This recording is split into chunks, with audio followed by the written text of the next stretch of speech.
How's it going, Nahida? I'm done with the parts that needed my involvement to complete.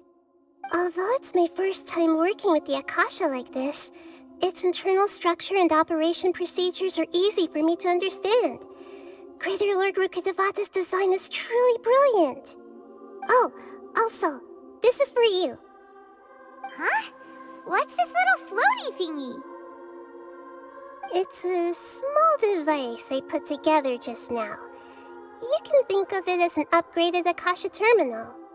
You may not need it right now, but it should be helpful in certain situations. Wait! This thing has the same characteristics as Paimon! We're both small things that float! Oh, all the things that make Paimon special got copied! When Paimon appears with the Traveler from now on, people won't remember Paimon because she isn't unique anymore! It's alright, Paimon. It can't replace you. It's only a flying device, but you're the Traveler's irreplaceable friend. You're so good at comforting people, Nahida. If only the Traveler was as smart as you.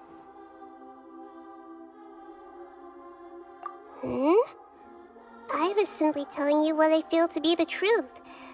I wasn't trying to comfort you. Nahida, you're natural at this. What you just said made Paimon even happier. By the way, there's something I need to confess. Even though I'm the Archon and in control of myself again, I'm not very good at fighting. You may have heard that an Archon's power is derived from their people's faith. However, I'm not as well loved as Greater Lord Rukkhadevata. If we get into a situation where combat is our only option, I'll have to count on you, and I'll do my best to provide support. I'm glad I can rely on you. So the God of Wisdom isn't good at fighting? That actually sounds about right. I've located where the false god is. Time is of the essence, so let's get to it.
What is this place?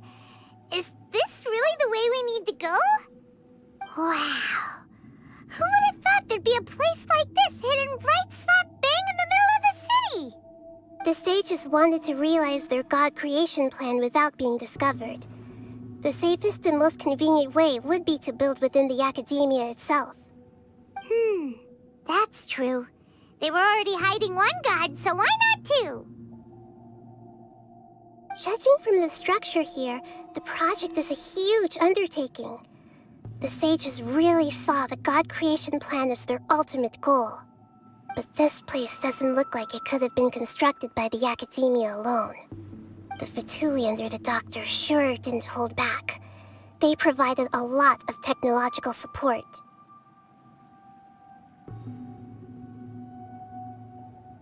Yeah, or else they wouldn't have been that generous. Is that it, though? I've always felt that this Doctor is different from the Academia sages. He doesn't seem to share their sense of urgency. Instead of being interested in the end product, it's like he's enjoying the experimental process. The Fatui Harbingers are all such weirdos. So, the doctor being weird is actually normal. So, this Fatui that they're trying to turn into a god is called the Balladeer? We had previously come into contact with his consciousness. He harbors particularly strong obsessions. One is the desire for a gnosis, since he was created to be the vessel for one. The other obsession is probably related to his past. I can't quite explain it. Paimon knows that he was a prototype puppet for the Raiden Shogun before he became a Fatui Harbinger. That's why he wants a gnosis so badly. There's no way he'd willingly be a test subject. Now with that temper and ego of his. It sounds like you know the Balladeer quite well.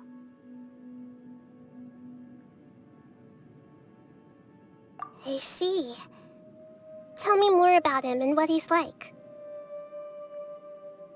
The more we know now, the better we can plan for and react to any future situation.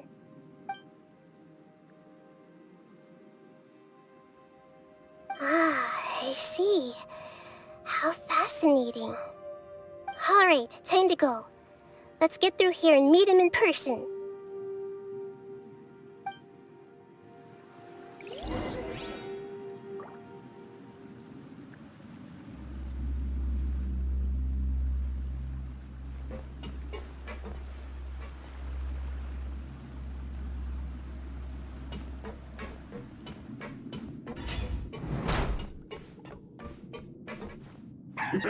Work time! No more time words. To work! No excuse for suffering!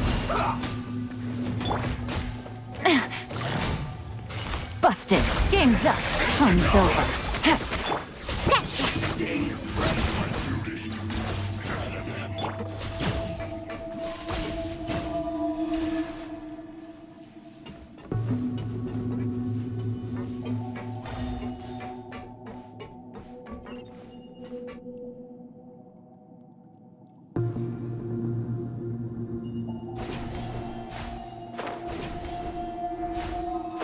It looks like we can climb up these pipes.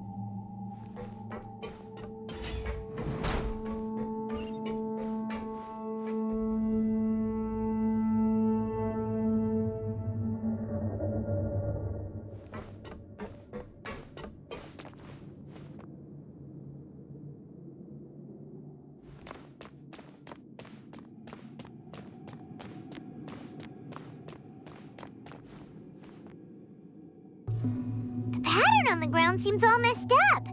Let's go around and see if there's a way to fix it.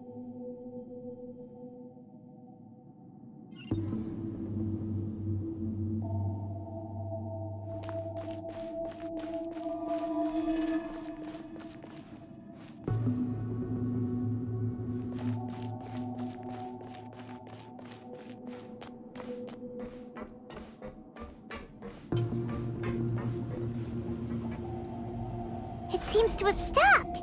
Let's continue.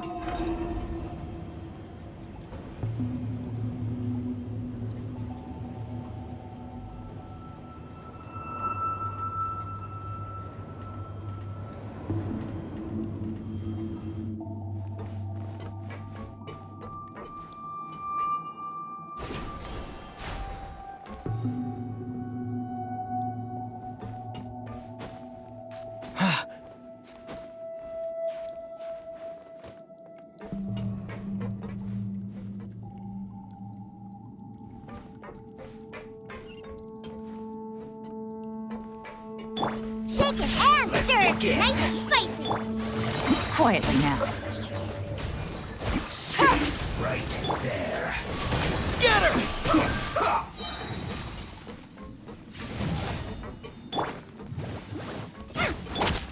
Gotcha. I guess this is it.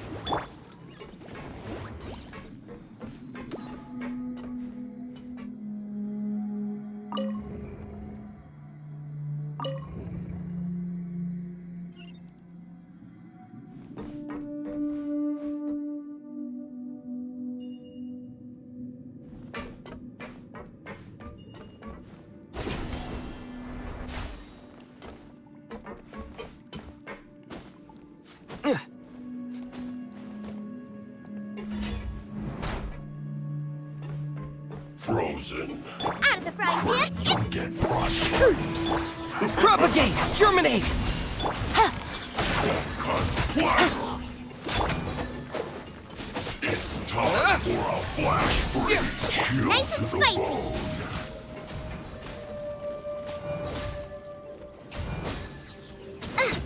Food. Just Quietly now. Here comes the catch. Yeah! Can't run from death.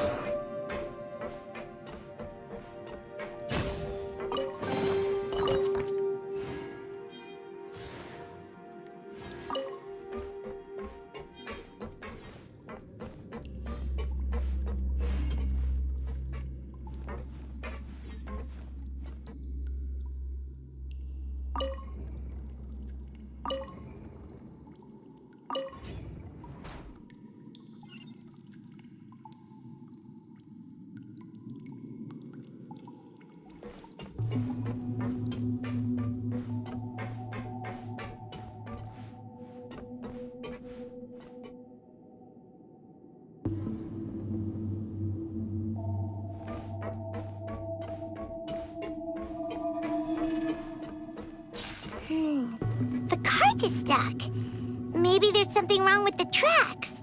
Let's try adjusting the direction of the device to clear the tracks.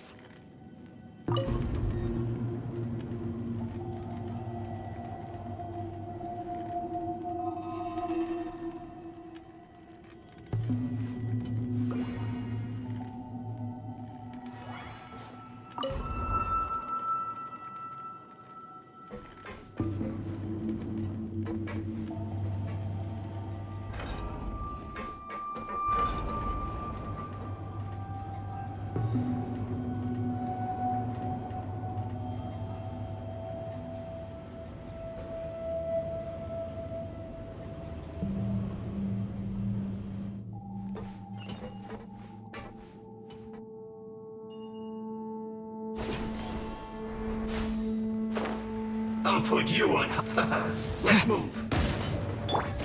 Busted. Boba, get them! Think you can bully me? Yeah! Scatter! Feels clogged.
What's up? Game's up. Fun's over. End this quickly.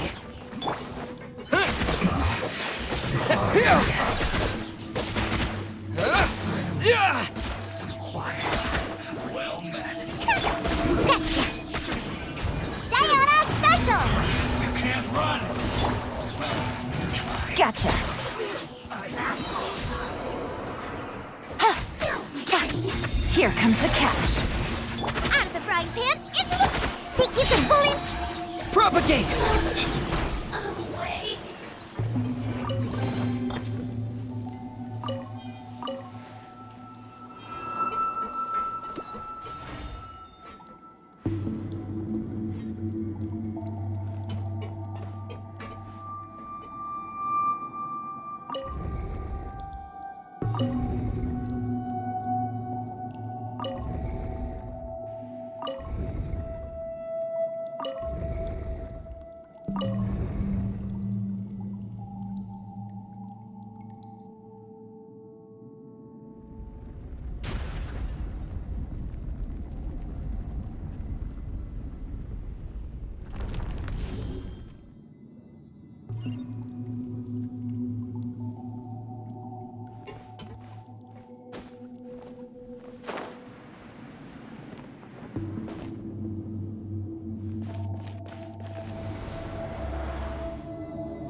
Looking at its operational status, we must prepare for the worst.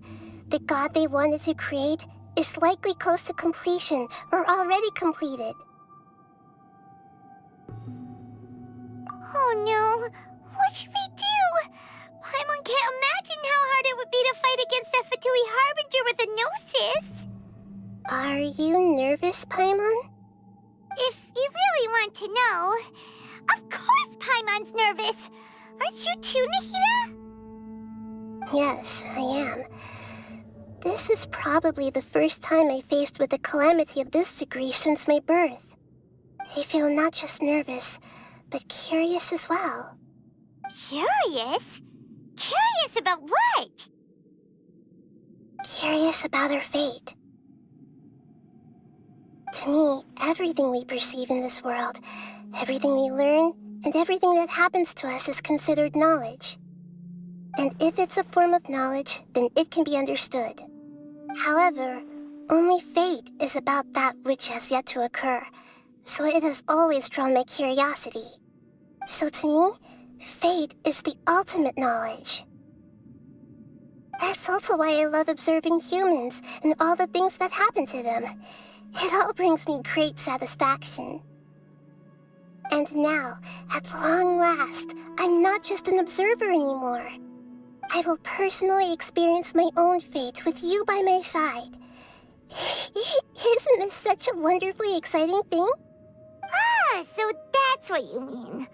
Paimon thinks she understands what you're feeling.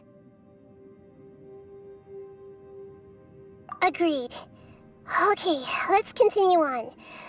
I can sense his aura from here.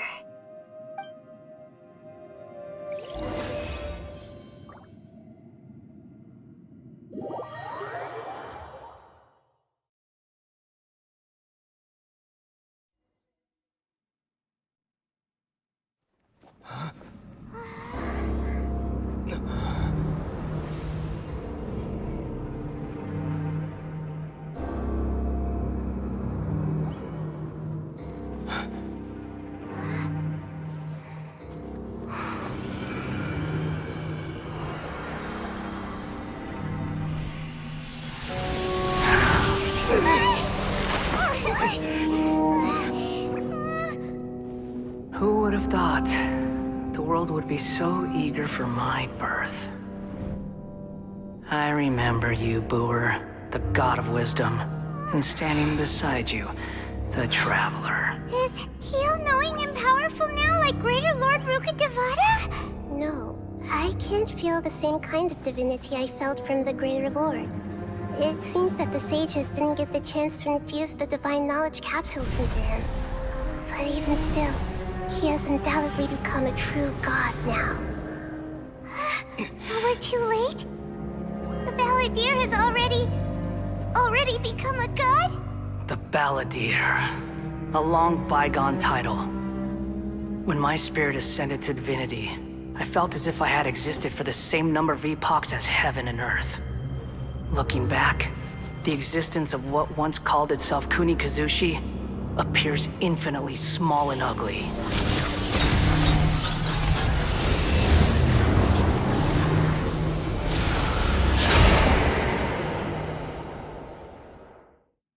This imposing aura, it really feels like the gods! A body that capitalizes on the Balladeer's original construction as a mechanical puppet, with the Gnosis serving as a constant power supply. How much effort and resources did the sages put into this? From a purely technological perspective, it's a commendable achievement indeed. It's no exaggeration to say, this is the culmination of human wisdom. You sure are something! Dishing out compliments at a time like this? But I don't think he's reached the spiritual height of a god.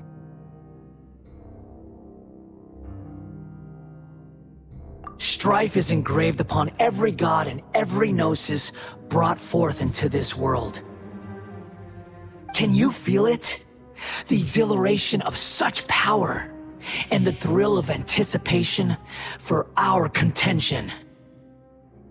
Nahida wouldn't feel the same things as you! Do you not realize that you are interrupting a conversation between gods? Lowly creature, know your place!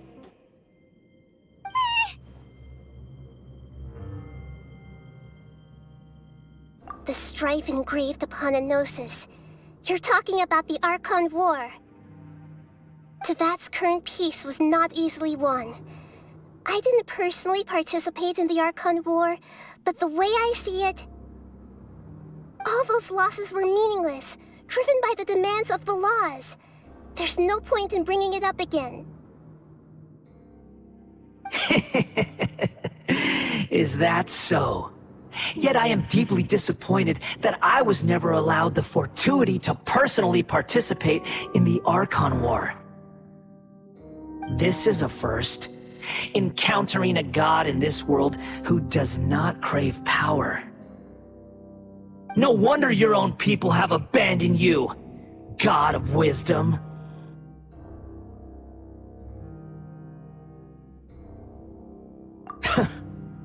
Your judgment is as your existence, unsubstantial. This is where everything ends, Booer, the God of Wisdom. You should know that wisdom cannot solve every problem. Like now, where your only option is to face me in combat.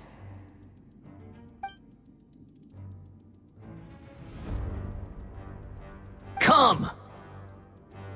Let us reenact a scene of the Archon War. Come and inaugurate my birth as a god.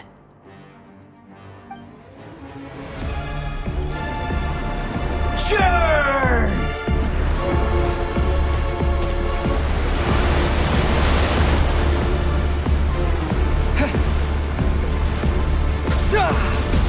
Look at you, Boozle! You're toast! Perish!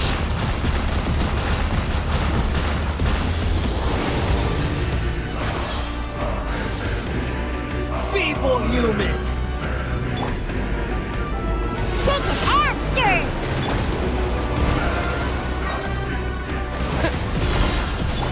Quietly now. Game's up. Fun's over. Diana Special! My endless cycle begins! Think you can bully me?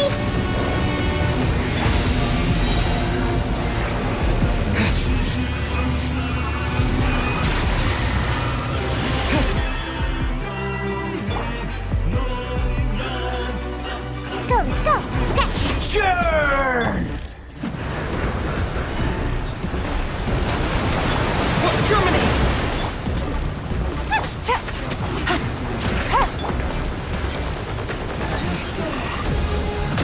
Feeble human! Bastard! Can't handle your drink, huh?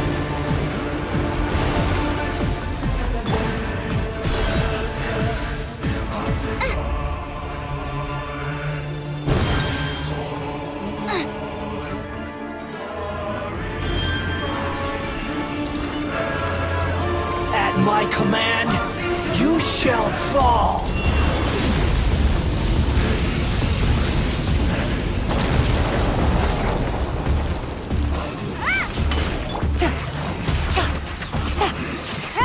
Think you can bully me? Perish!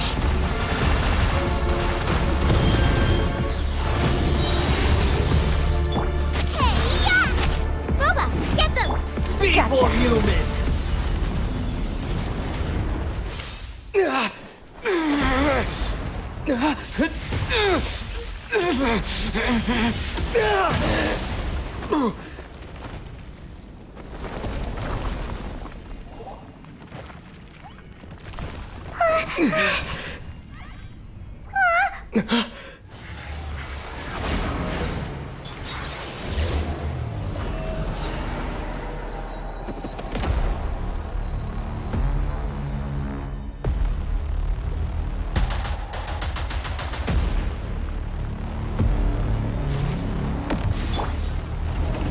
Shaken Bastard! Diana Special! Here comes the catch. Nice and spicy! Kneel!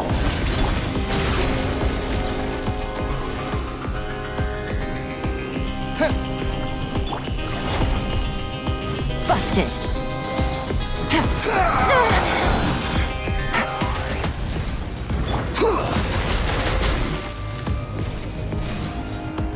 Scratch that! Burn to oblivion! Look at you, Boozle! Spring forth! Out of the frying pan, into the butter! Kneel!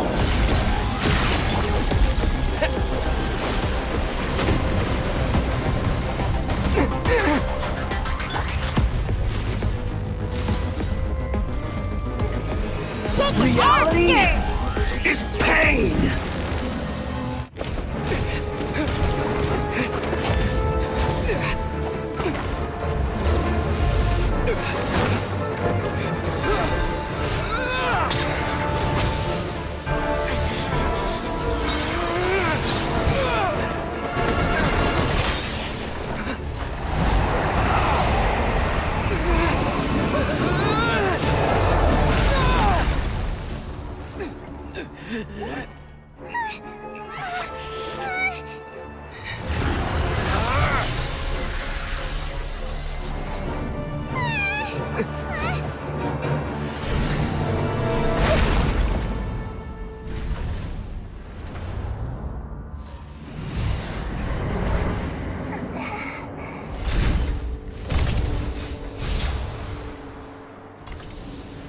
This is supposed to be a battle between gods, yet you choose to hide behind a mortal.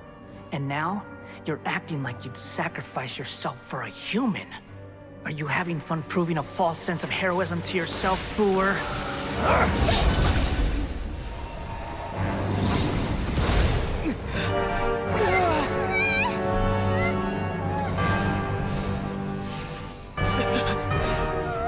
The data collection is almost complete. Do you even know how many times you've tried to take my gnosis from me?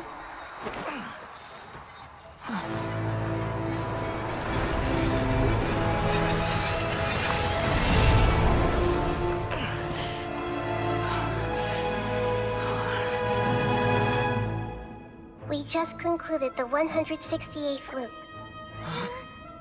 Did you know that in the effort to create you, the people of Sumeru were forced to live through the exact same number of Sub-Zerus festivals and Samsara cycles? The power of dreams. When did you use it on me?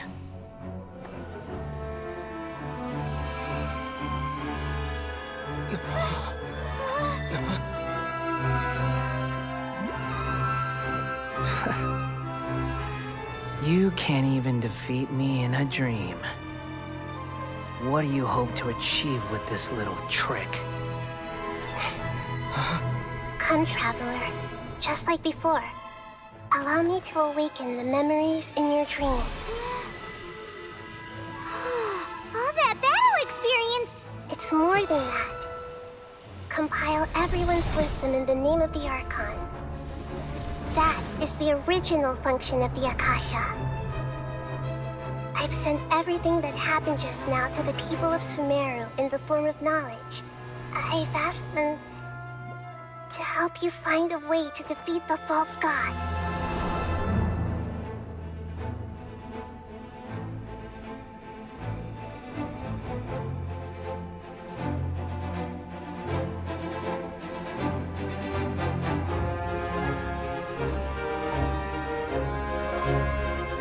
Now, all of Sumeru's wisdom is at your disposal.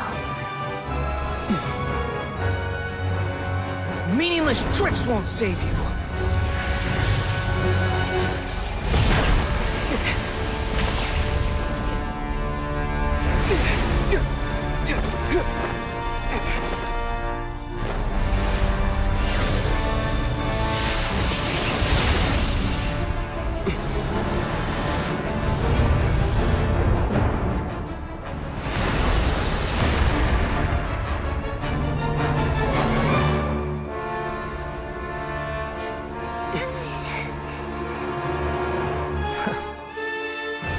Are you done with your tricks?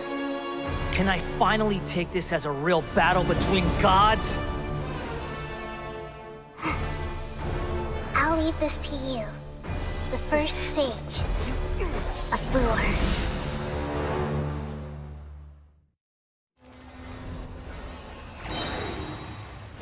I am the all-knowing God!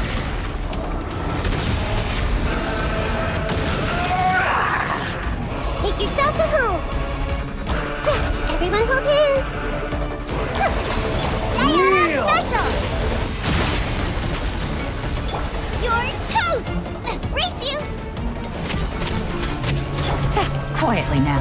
Things are about to get dicey. Burn to oblivion!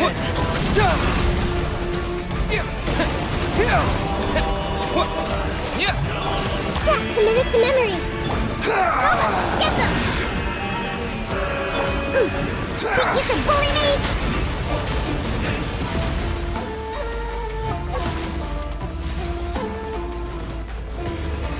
Reality is pain!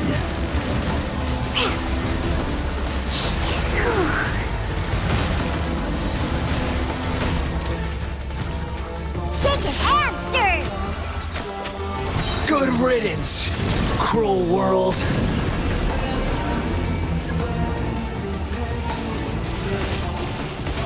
Look at you, Boodown! Act magnificent!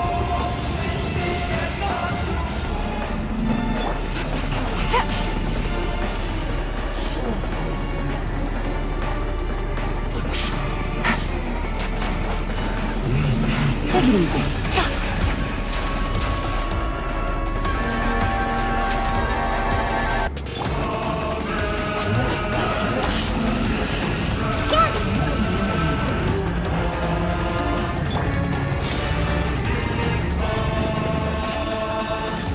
Your new god awakens!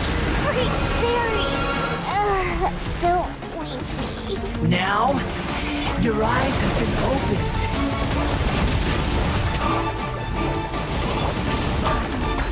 This way through the living. Kneel! Ouchie.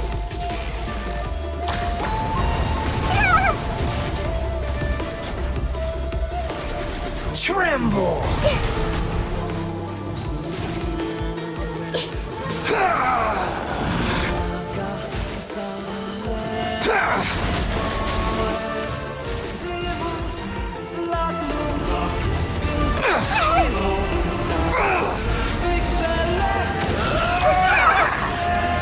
Quietly now.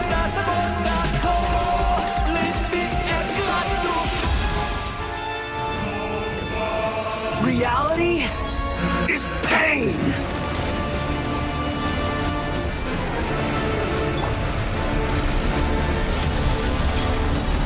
Gotcha.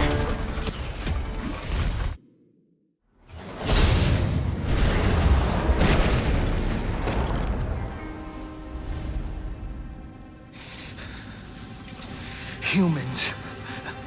Filthy humans.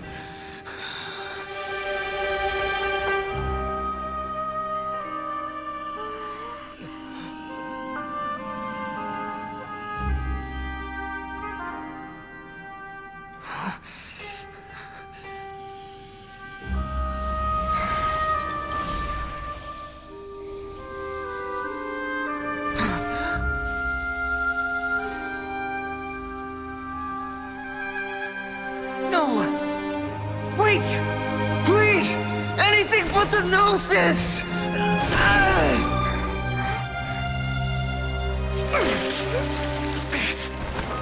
That's mine! Don't even try! I'll never go back!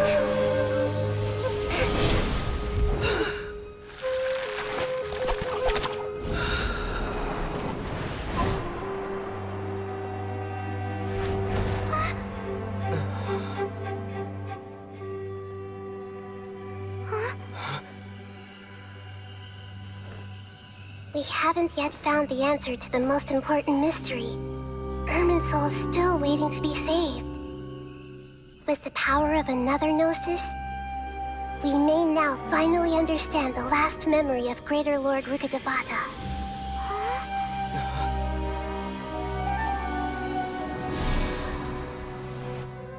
This is... That's right. This is the last memory of my predecessor.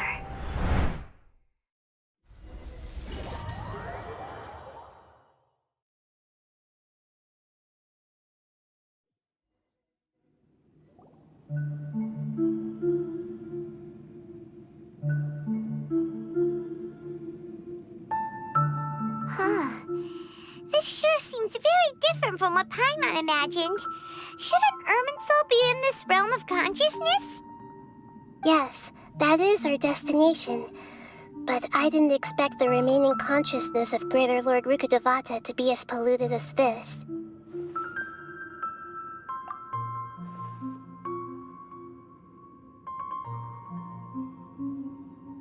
Forbidden knowledge? It seems you know about a concept that even I don't completely understand. Could you tell me what you know?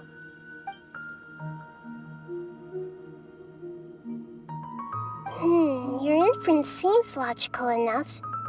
Forbidden knowledge once polluted the desert thousands of years ago, but was successfully repelled thanks to King Deshret's self-sacrifice, and Greater Lord Rukkhadevata nearly exhausting her power.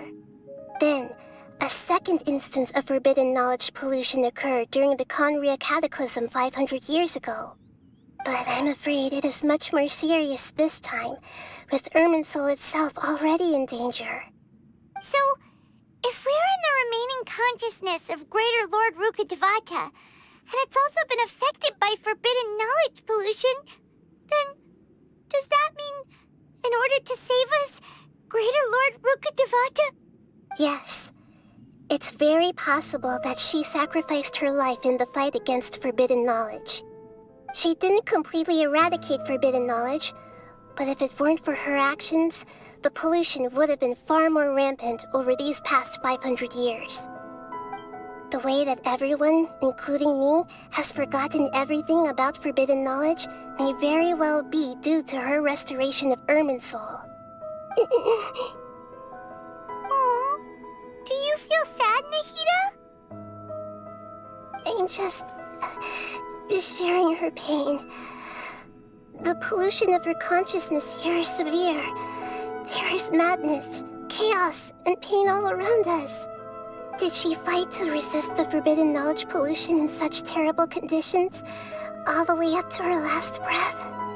She even used her last remnant of lucid consciousness to leave a clue for us to follow.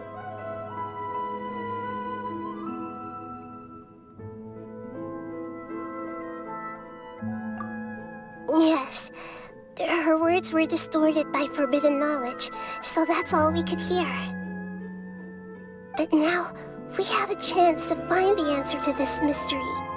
We can cross the polluted consciousness until we found the right path to meet with her lucid consciousness.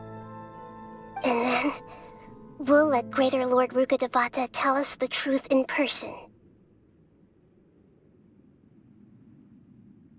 Each of us need to be mindful of the state of our own consciousness while we are here. Even with the Gnosis' protection, we must always keep a clear mind. Otherwise, we could go mad at any moment. That's so scary. Don't worry, it should be easy enough for you to keep that mind of yours clear, Paimon. Let's go.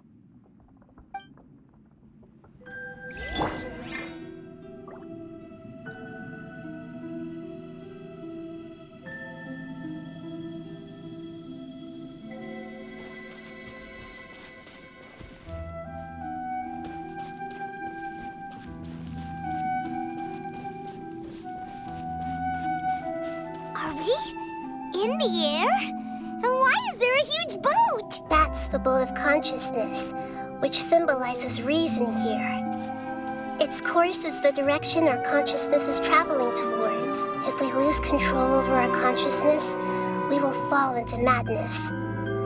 So let's make sure the boat stays on course.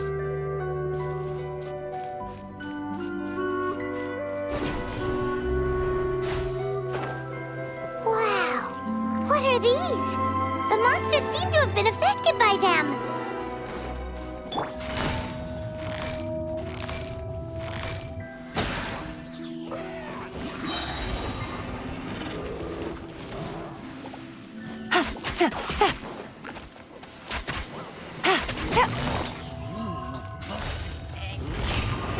Quietly now. Game's up. Fun's over. Goba, get them! Yeah!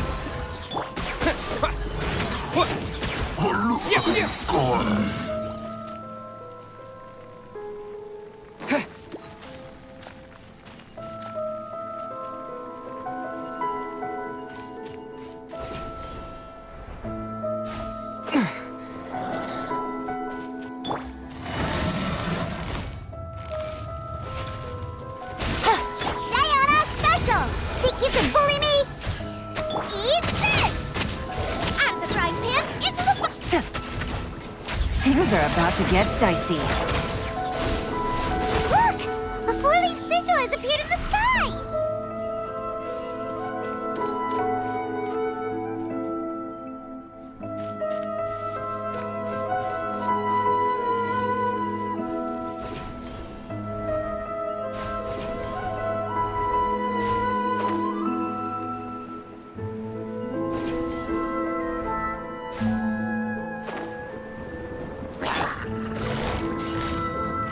Gotcha. Take it easy.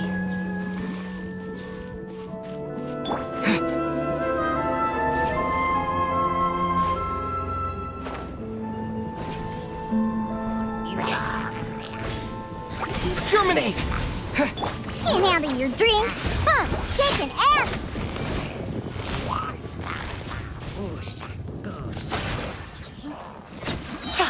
Nice and spicy!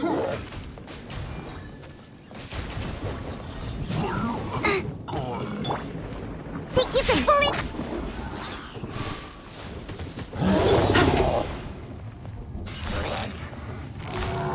Busted.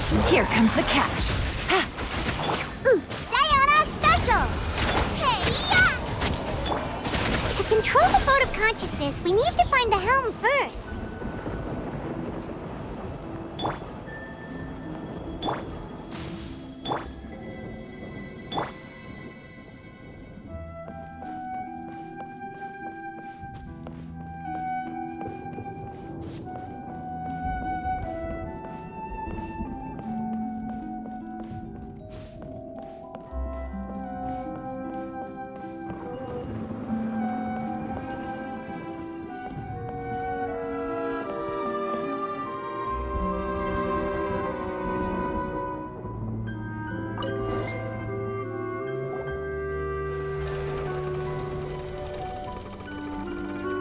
changed direction. Are we still going the right way, Nahida? Judging from the current route, the boat of consciousness will soon take us out of here.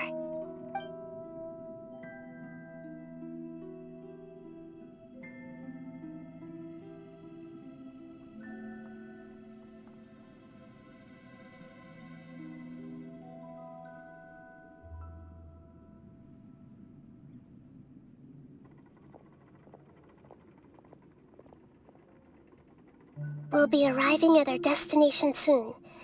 How are you feeling? Are your minds still intact?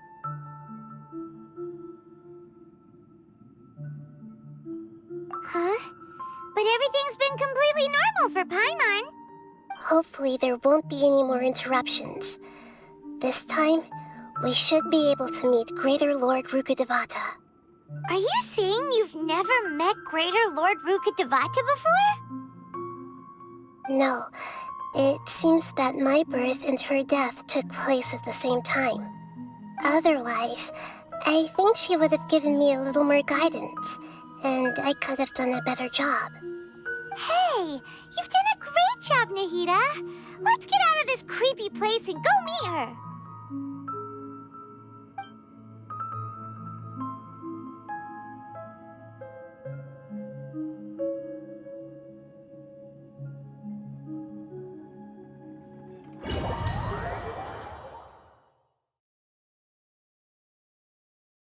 So, is this the place you were talking about? The base of Irminsul?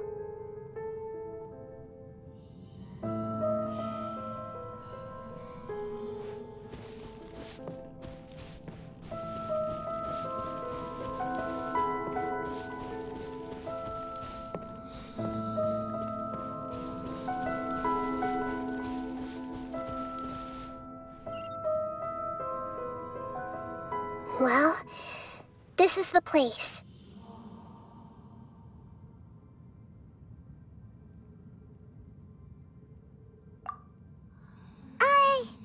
We're here to find Greater Lord Rukkhadevata, right? But the one standing over there is... Is that me? She looks exactly like me. Are you Greater Lord Rukkhadevata? Yes, that's me. Are you surprised by my appearance?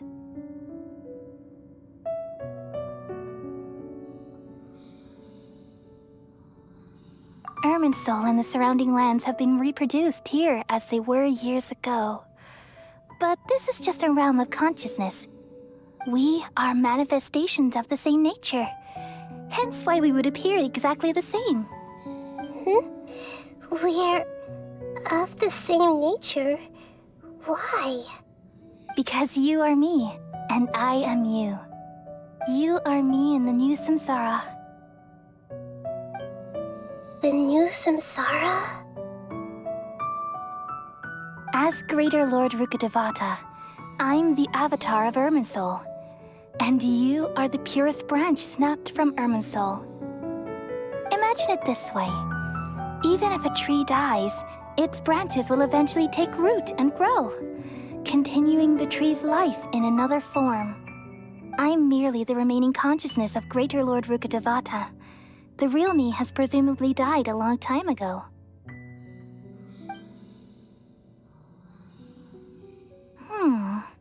Judging from your appearance, I've probably been dead for 500 years.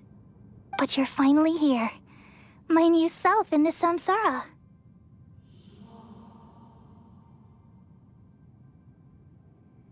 If this is true, then am I going to be a great Archon like you someday?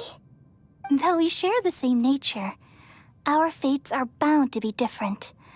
All things have their own fate.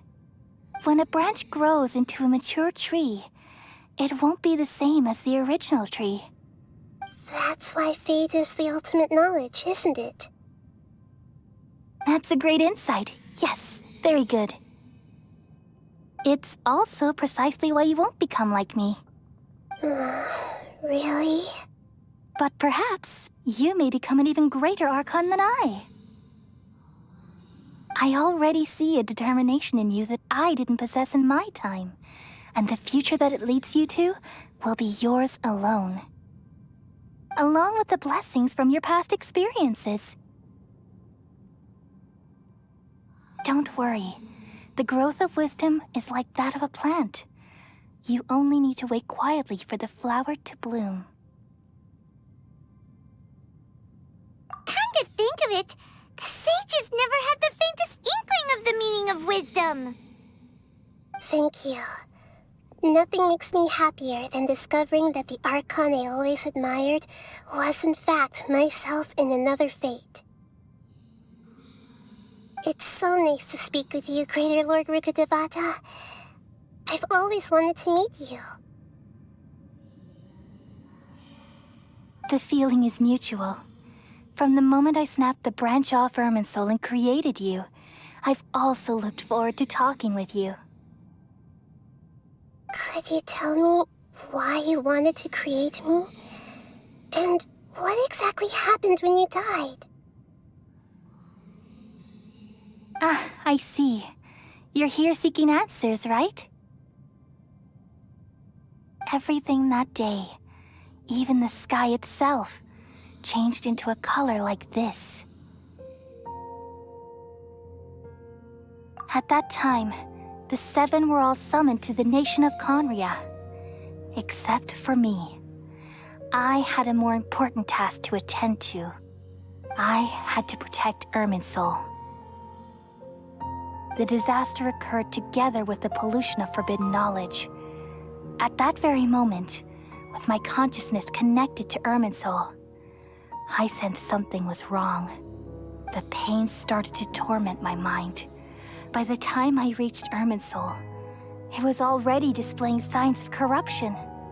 Had I not repelled the pollution of forbidden knowledge with King Deshret thousands of years ago, I might have felt even more hopeless and lost. So what exactly is forbidden knowledge?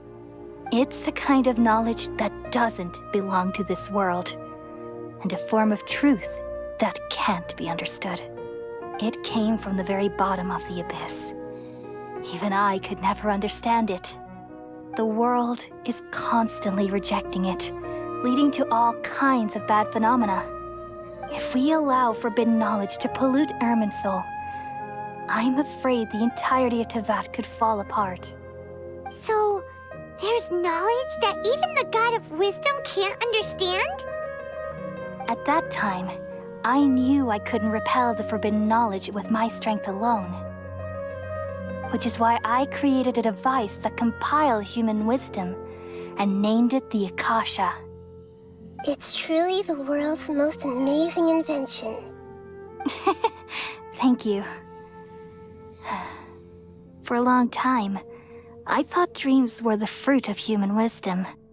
Though it was selfish to do so, I borrowed people's dreams using the Akasha. Then I compiled their wisdom and all of my own power. Well, did it work? Thanks to the wisdom of the people of Sumeru, almost all the forbidden knowledge was cleared from Irminsul. But things didn't go as smoothly as I thought. I had a terrible headache, which gave me an uneasy feeling. And then, I remembered that my consciousness was also connected with Irminsul. It brought me knowledge and wisdom, but vile corruption as well. From the very beginning, my existence had been polluted by the forbidden knowledge. Oh no.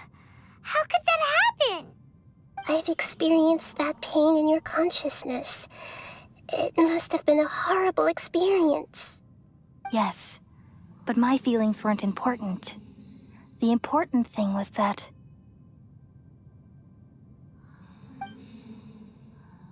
even if I died, my existence and everything related to me would continue to exist in Irminsul as memories and knowledge, meaning that the forbidden knowledge couldn't ever be permanently eradicated. And there's no way for me to eliminate myself. It would be a sort of paradox. So, I took the purest branch of Irminsul as my incarnation in the next samsara, and left a trail of clues, all in hopes that you would come here and remove me and my pollution from Irminsul forever. Wait, no, I can't. So you realize what that implies? You are very smart indeed. Irminsul has all the knowledge and memories of this world. And as you've realized just now, removing me from Irminsul means I essentially will never have existed in this world. But this is the only way to save Irminsul. People love you so much, and they've missed you so much over the past 500 years. I am exactly the same. So how can we just forget you like this? Is there really no other way? There must be something else I can do. You're the god of wisdom, Booer. You should know that there is no other way. But this is so cruel. I don't want to forget you. No need to feel so sad, Booer. As someone who delights in wisdom, you should feel joy at finally finding the answer. These are the words in their entirety. The answer you've been seeking all along. Let the world completely forget me.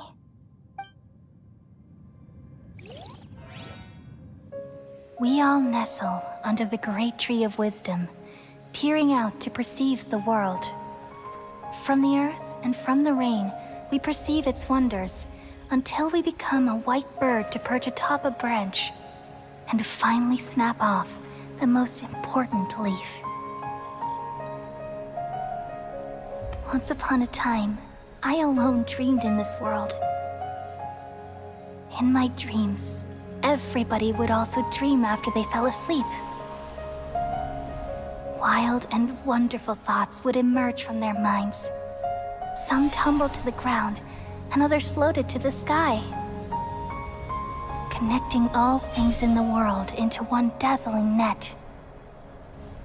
Among a plethora of worlds were numerous smaller worlds, all of fate, finding within the tapestry their brilliant glow. I gradually understood that these indescribable and constantly changing things are the most profound things in the world. Only they can completely repel the madness. Only dreams can awaken consciousness from the deepest darkness.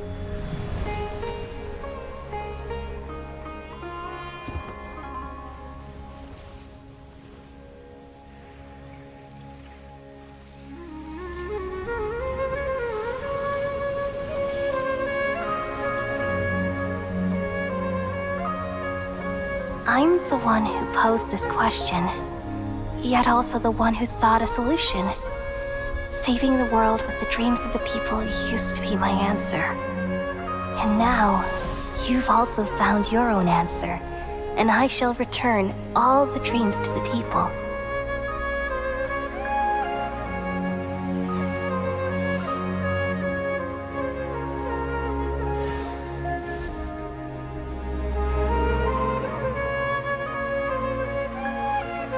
Goodbye, people of Sumeru. May you be blessed tonight with the sweetest of dreams.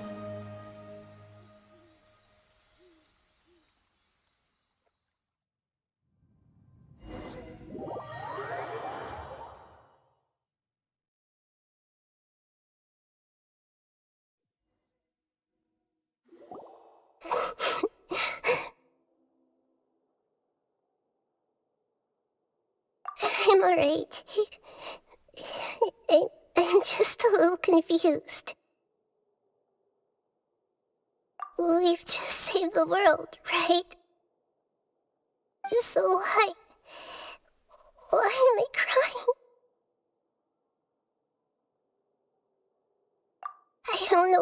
this feeling inside of me is coming from. But I feel very sad. Just now, we used the power of 2 Gnosis to successfully connect with the Irminsul consciousness from 500 years ago. Then, we removed the remaining pollution from Irminsul.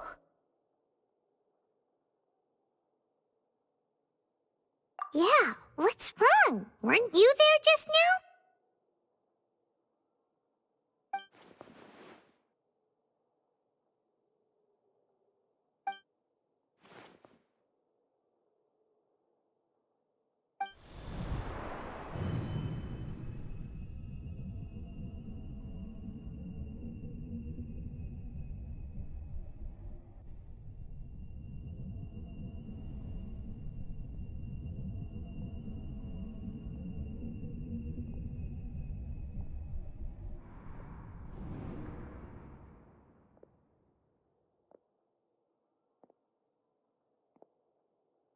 Huh? That sound. Traveler! Paimon! I've been waiting here far too long. But finally I have the chance to be alone with you. All the precious time I wasted has finally paid off. The doctor! What have you done? Just a type of sound wave that can quickly put defenseless people into a dream. As I expected, it doesn't have any effect on gods. This is the only thing of interest I found among the sage's research. I thought I'd take it for a little spin. Don't worry. I know you would never forgive me if I actually killed them. I'm here to negotiate with you. Naturally, I won't do anything dangerous that could potentially damage our relationship. Negotiate with me? I heard you had already left Sumeru. Why are you here again now? I left Sumeru, but I also stayed in Sumeru. Even the God of Wisdom is restricted by the habits of cognition. How disappointing. You mean there are many different versions of you in this world? An astute guess. Even the same individual will have different cognitions at different ages. A long time ago, I made a major decision in hopes of preserving all my perspectives of how I observed the world. Observation is the first step of any experiment, but observing the current world doesn't satisfy me. It lacks an important dimension, that of time. So I saved segments of all my ages and made them into independent individuals. That's all there is to it. Indulge me. How does the God of Wisdom find my method of seeking knowledge? It's an insult to the very concept of life. Life inherently has many rules and restrictions, each with its own significance and reason to exist. They can't be broken on a whim. Good. Amazing, even. Indeed, it's difficult for humans to make peace with themselves, not to mention oneself from a different period. Since you were in the academia, why wait until now to show up? You could very well have stopped us and helped that fake god. Simple. Let me ask you this. Would any staff member ever help the subject in the middle of an experiment? It was my experiment. So why should I interfere with the results? The academia saw the plan to create a god as their ultimate goal, yet you only saw it as an ordinary experiment. You really are crazy. If the experiment succeeded, you would have had a new god on your hands. How would you have faced your own god then? Would you still take the same stance? Would you still hold the same view of yourself? I'm first and foremost a scholar. These results should be left to the judgment of the hypothetical me confronted with that outcome. But you're right. And that's exactly why I'm disappointed with the conclusion of this experiment. As an individual, you don't have any sense of belonging. You seem to have even fewer convictions than a typical scholar. Oh no, I certainly have my own convictions. They just don't fit your standards, that's all. All right, that's enough conversation for today.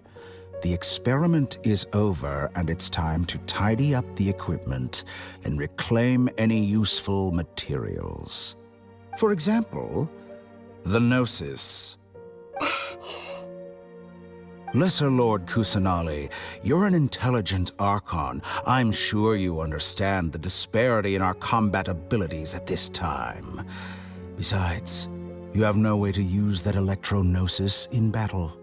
Didn't you say you were here to negotiate with me? Somehow, it's starting to seem like you intend to take it by force now. I'm merely stating a fact. After all, I'm also a scholar. Naturally, I hope to show proper respect and dignity to the God of Wisdom. Your hypocrisy is built on absolute confidence. I understand your scheme, but... what if I were to destroy the Gnosis now and awaken the heavenly principles? Awaken the heavenly principles? Do you think that's really possible? The heavenly principles have been silent for many years, but the Gnosis are symbols of their control over Teyvat and all the laws. Will the destruction of a Gnosis attract the attention of the heavenly principles? And if so, how do the Fatui plan to deal with the consequences? Do you dare to gamble such a possibility with me? Gamble? How surprising. I thought you would show evidence or use rigorous reasoning to prove your point. The word gamble is the last thing I expected to hear from the God of Wisdom. But this is a clever move.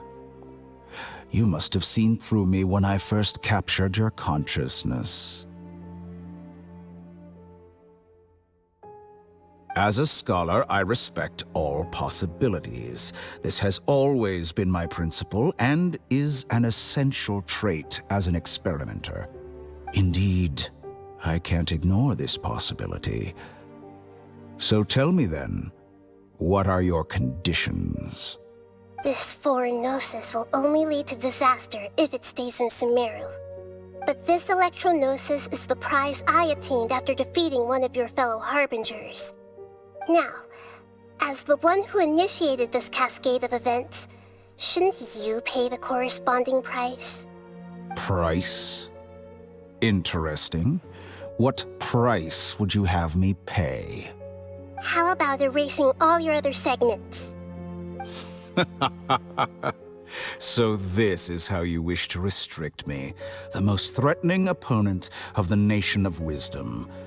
What you request of me is like plucking out the eyes I have placed in the dimension of time.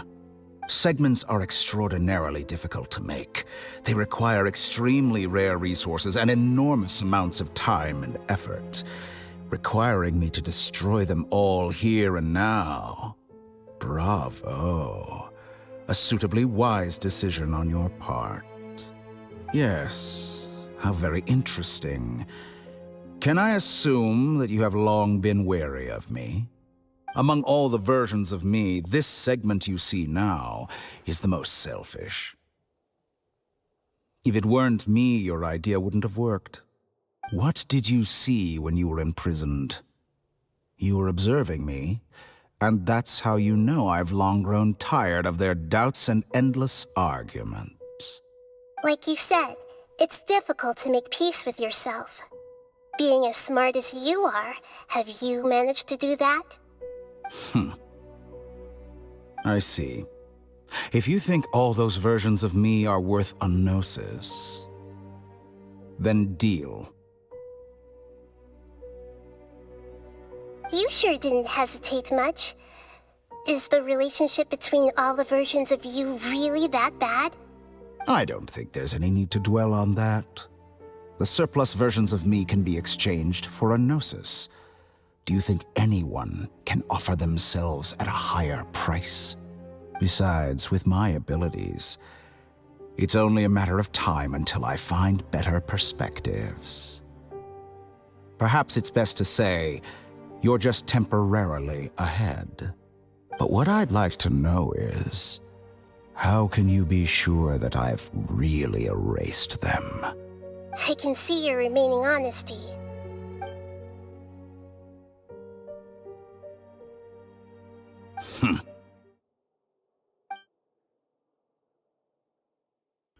What a ridiculous decision! You can't be serious! How could I have been so short-sighted? You think this is the end? Wait, I'll have quit. You'll make Good this moment riddance. count. You will regret this! Well, have you confirmed that it's complete? Here, take it. The future of Sumeru City will be in my hands alone. I will shut down the Akasha and let curiosity and the thirst for knowledge drive the realm of academics once again. There won't be any further gaps for you to exploit. It truly pains me that my academic achievements have never been appreciated in my homeland. Of course, I have no interest in being rejected by this city for a third time. Another chess piece. And where is your dendronosis? Don't be greedy, Harbinger of Snezhnaya. No, this is a different transaction. If you intend to turn off the Akasha anyway, then there's no further use for the Gnosis of Sumeru, is there? Besides, isn't it the Archon's duty to deliver what's desired of the Seeker? Oh, judging from your expression, you don't seem to find the idea very agreeable. Then let's think of it this way. Since you're the god of wisdom, how about I exchange some knowledge with you? People exchanging knowledge with the God of Wisdom is the stuff of legends. Yet here you wish to exchange knowledge for the God of Wisdom's property. Arrogant as that is, it has piqued my interest. Let me ask you, have you in all your mighty knowledge ever heard the rumor that the skies of Tevat are fake? Huh? That's the secret hidden by Irminsul concerning the truth of this world.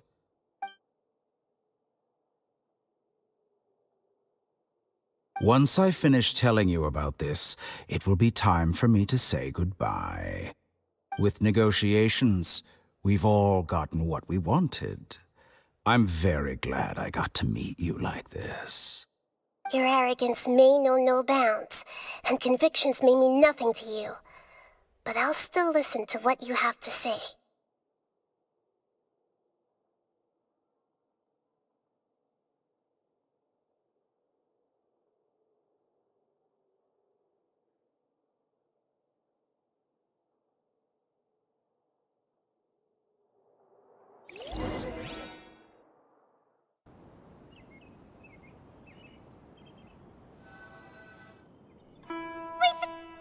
Together! Okay. Wake him up.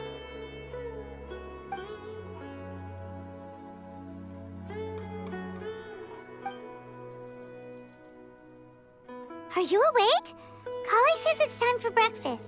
Come on, get up! Good morning! How are you feeling today? Good to hear. It looks like we've recovered pretty well. Not even Tainari could stop us from going out now, right?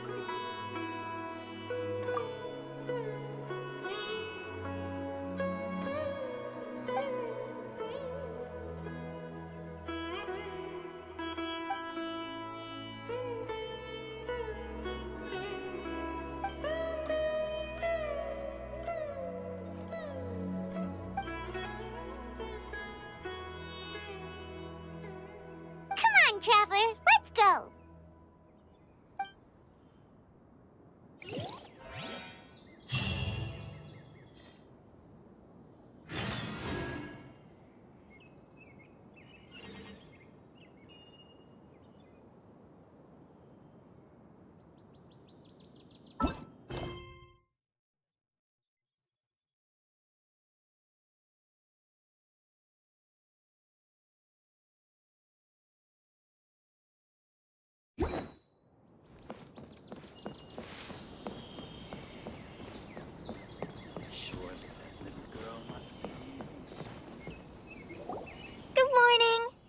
like you're awake. Yep.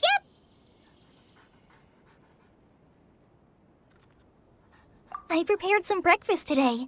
Please have a taste. I hope you'll like it. It's nice to have you here so we can eat something yummy. Well, now that I've recovered from Elazar, I'm feeling better than ever. I can even prepare 4 or 5 meals a day now.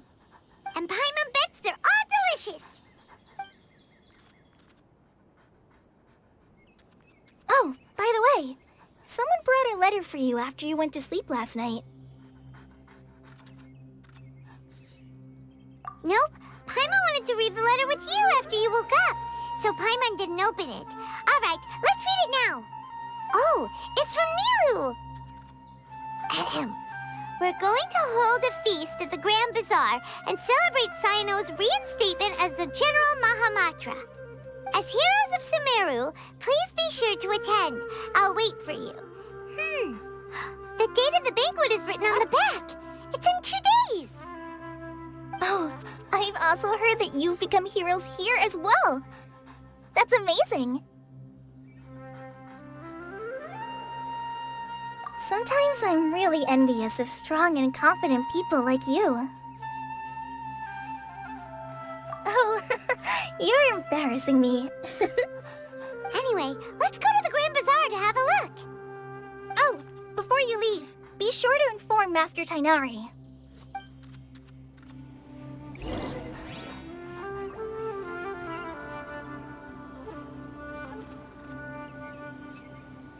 Everything has been getting better lately, and my mood has been improving as well. You can come find me anytime if you need anything. You're welcome. I was just doing my duty. Remember to talk to Master Tainari before you leave.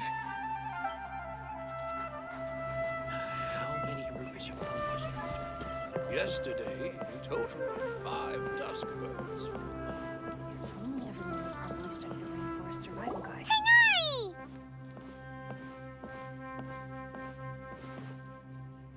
Good morning. How do you feel today? We feel much better. How about you? I'm recovering well. Thanks for asking. But from the looks of it, you seem to be already busy with work again. It's fine. I'm not that busy, really. The Elazar patients have recovered, as well as Hypatia. For now, I only need to tend to my Forest Watcher duties. It seems once Irminsul started getting better, everything else started to recover too. Yes, but there are still some residual effects. The withering is one example. Though it won't spread anymore, the existing zones won't just disappear. We forest rangers will still need to do the work.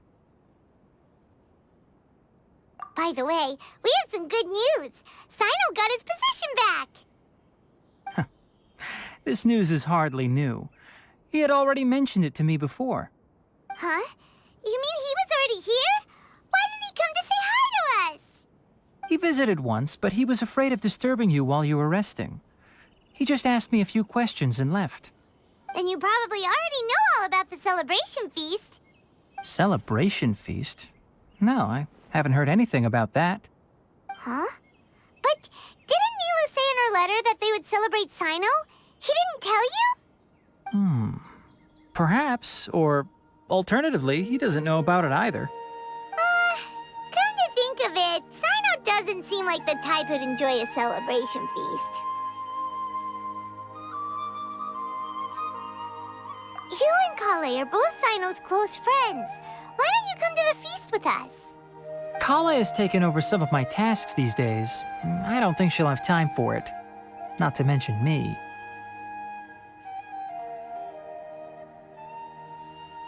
You see, some VIPs have come to the forest recently.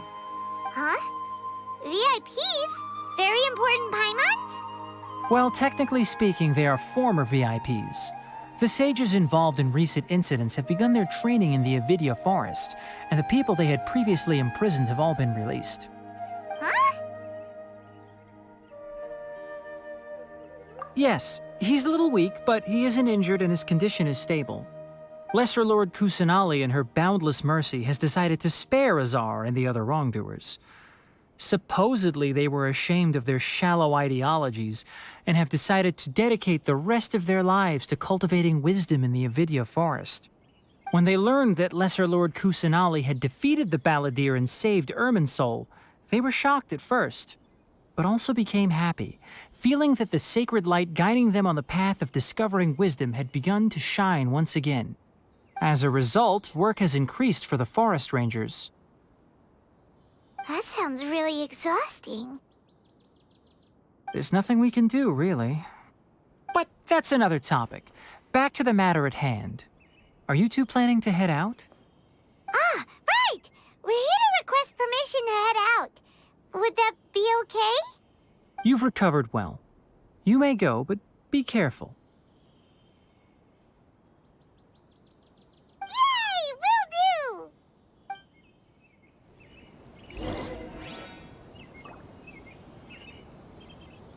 For the next interview, I think I'll start with these questions. Is there anything else you'd like to ask about? Ah, yes. Thanks for remembering her. She continued her training in the forest after she recovered. As a scholar, she never slacks off. A lot has happened lately. Kale and I have been busy, but don't worry, we'll take care of ourselves. As for Sino's reinstatement, the more I think about it, the more I suspect that he just doesn't have a single clue about this feast. But this does remind me that Kale and I should find an opportunity to celebrate him as well. He has helped me a lot during this time. And you as well. Thank you. Take care. Please, find me if you need anything.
Well, there won't be any problems if the feast starts at that time.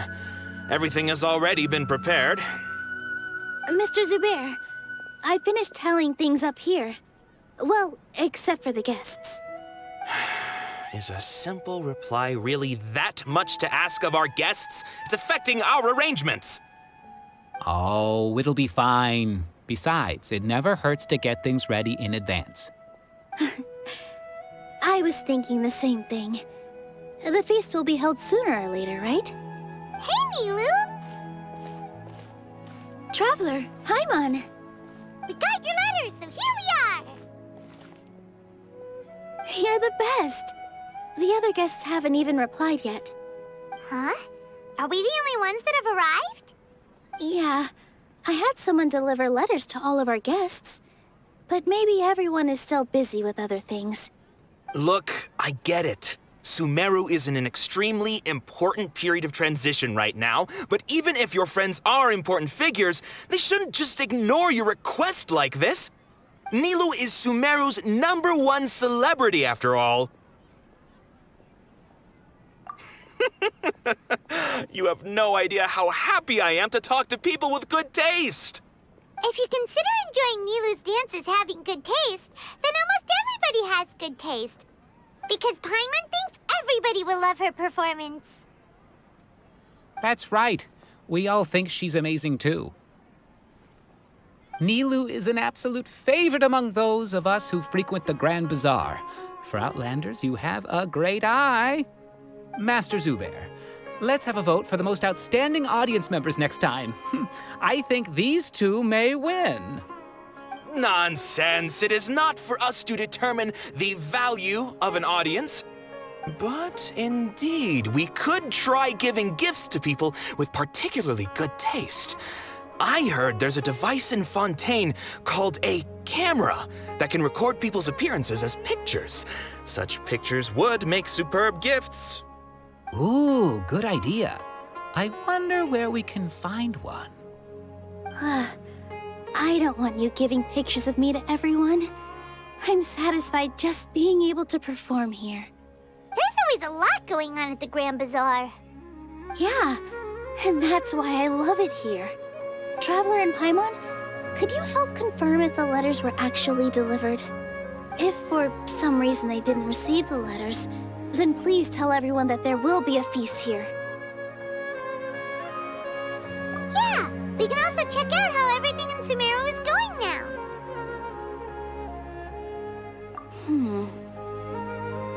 When I wrote the letters, I heard that Dia was in Port Ormos, and Alhaitham was at the Academia. As for Sino, we've only heard that he appears at the Academia from time to time. I'm not too sure about Rahman's whereabouts. My guess is that he's with Dia. As for Dunyarzad, I just hope she's feeling better. I sent her a letter, but I was afraid of disturbing her. If you have time, please ask about her for me. Okay, got it. Let's go, Traveler.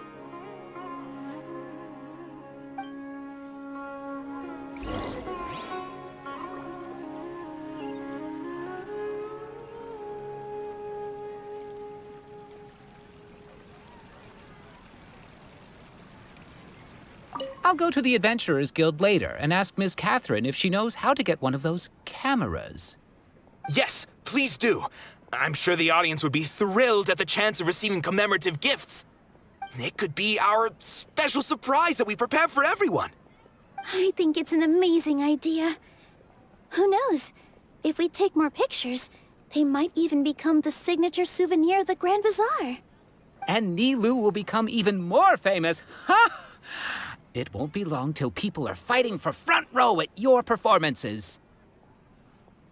I've heard that this camera is not just something anyone can use as they please. It must be aimed properly, and subjects should pose for the best results. Oh, should we get ready then? Perhaps we should wear something a little more appropriate. No. I think we look absolutely fine.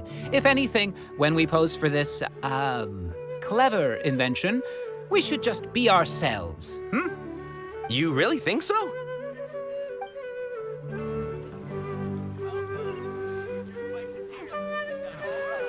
Life is so dull here.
him anywhere.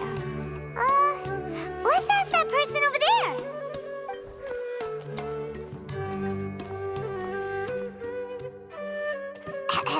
Hey there, have you seen Al-Haytham around? Yes, it seems Scribe Al-Haytham has gone to the House of Dana. You should be able to find him there. But you're already the second group of people I've seen looking for him today. He must be quite the busy man. Oh? Who else was looking for him? Mr. Cavey was just here asking about him.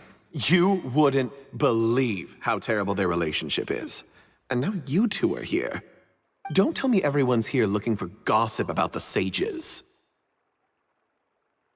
No way! We're strictly here on business. Ah, I see.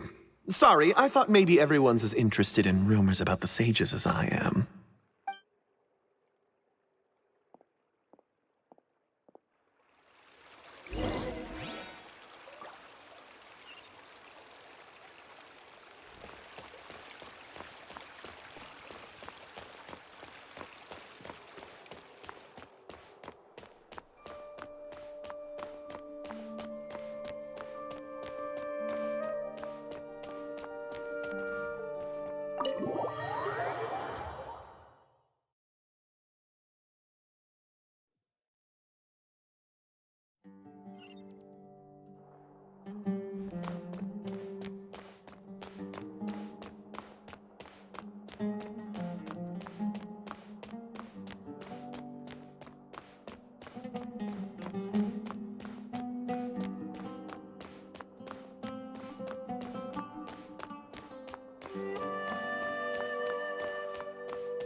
Al-Haytham should be around here somewhere, right?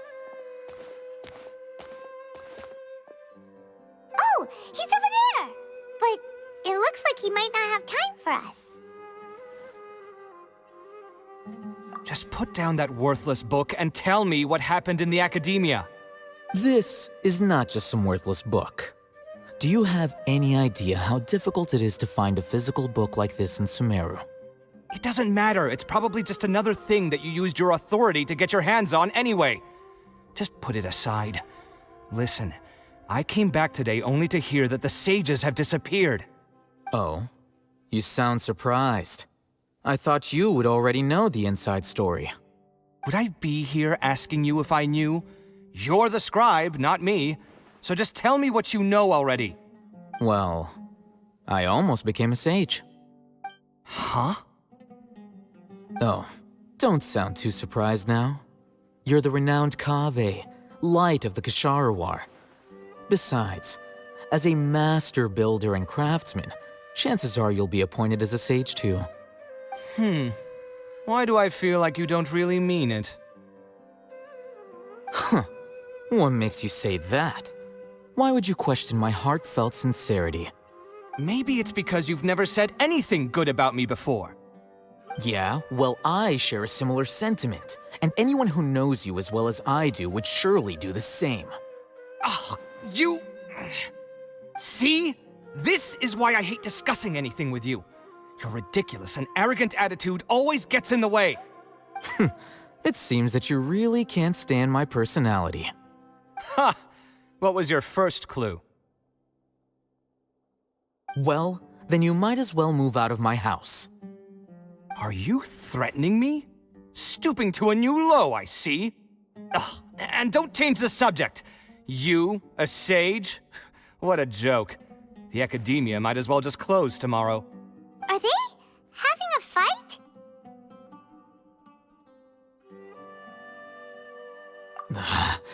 Forget what's going on with the academia. Haven't you been busy with your construction project? Tell me, when are you going to build yourself a mansion? Don't get me started. I get angry just thinking about it. So, what great building did our master architect work on this time? Like I need to tell you. Keep your nose out of my business. No, I think we deserve to know. Where were you when Sumeru needed you most? I was in the desert for a large project, but considering Haravatat's utter ignorance of architectural and aesthetic matters, you probably wouldn't understand. Which is truly unfortunate. I can only pity the man who doesn't understand the first thing about beauty and romance. Unlike a true... hold on, wait a second. What do you mean by when Sumeru needed me most? Well, while you were out fiddling around in the desert, many people came together to save Sumeru from a crisis. Ha! And you think I'd believe that?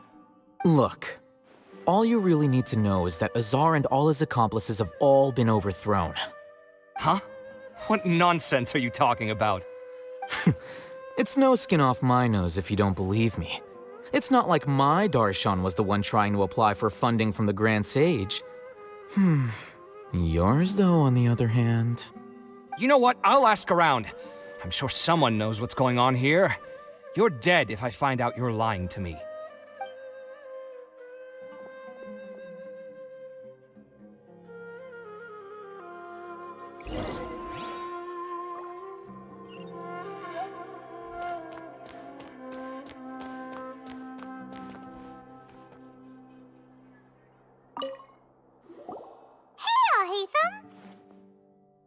Oh, it's you two. What's the matter? We're running some errands for Nilu. Have you received her letter? Letter? Nilu said she sent out a letter inviting everyone to a celebration feast in 2 days at the Grand Bazaar. We'll also be celebrating Zaino's reinstatement as General Mahamatra. If she addressed the letter to all Hatham of the Academia, then the letter should have gone to my office. I've been busy these days, so I haven't had time to check for any new mail at my office. I only now have some free time to attend to personal matters. Have you always been so busy with your work? Of course not. I'm only busy these days because several sages have been dismissed recently and the whole Academia was practically turned upside down. Kainari told us they all went to train in the Avidia Forest. Apparently they will spend the rest of their lives there. That is already the best possible ending for the likes of them. 4 of the 6 great sages were possessed by their desire for power and attempted to create a new god. In order to pull it off, they even imprisoned the other 2 rational sages. To imagine such things could take place in the Academia. I don't know where to begin. Yeah, you're right. Feels kind of strange to hear them called that after all this time. But then again, the 6 great schools sounded pretty impressive too. Yes, at least that's how they're supposed to sound. It's said that when the Academia was first founded, the 3.2 Archon herself established the 6 great schools, each representing one of the 6 different types of wisdom. Numerous Darshans have sprung up and faded. Only the 6 Darshans attaching themselves to the 6 great schools have stood the test of time and obtained permanent seats in the Academia. Now, the 6 Darshans are nearly synonymous with the 6 great schools, and the leaders selected for the schools are the 6 great sages. Among the 6 great sages, there is one central leader, the Grand Sage. Unfortunately, only the sages from Vahumana and Amorta remain now. They were imprisoned for opposing Azar and were only rescued after Azar's downfall. So who's managing things in the other 4 schools now? Do they need to find someone new? Yes. Normally, new sages are selected based on a strict set of criteria. Oh, didn't you just say something about becoming a sage? If they pick you, then we'd have a huge connection in Sumeru. Yes, about that. You didn't let me finish my sentence. The person in charge of personnel affairs nominated me to be the Grand Sage in place of Azar and help Lesser Lord Kusanali manage the Academia. But I refused. Huh? But why? Can't you be a little more ambitious? I'm not even interested in being one of the 6 great sages. Like I said before, I don't like being a leader. Oh, all right. So are you busy these days trying to find others to take the job? That's not my job either. I'm only responsible for handling important affairs within the Academia before the new sages take office.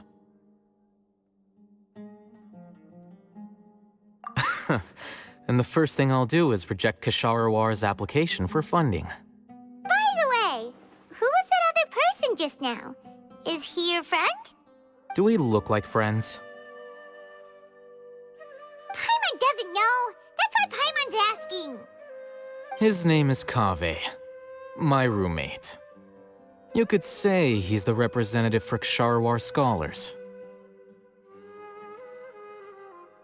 Which is exactly why he always has so many problems. So everything that's happened recently must be a huge change for the people of Sumeru. Such is the work of the Academia Scribe. Well, anyway, no matter how busy you are, since you are our planner, remember to attend the celebration feast in 2 days. All right, I'll see you there.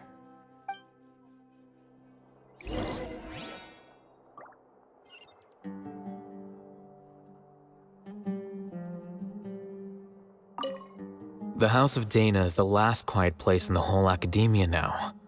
I was originally planning to stay here a little longer, but there's a chance that Kaveh might show up again.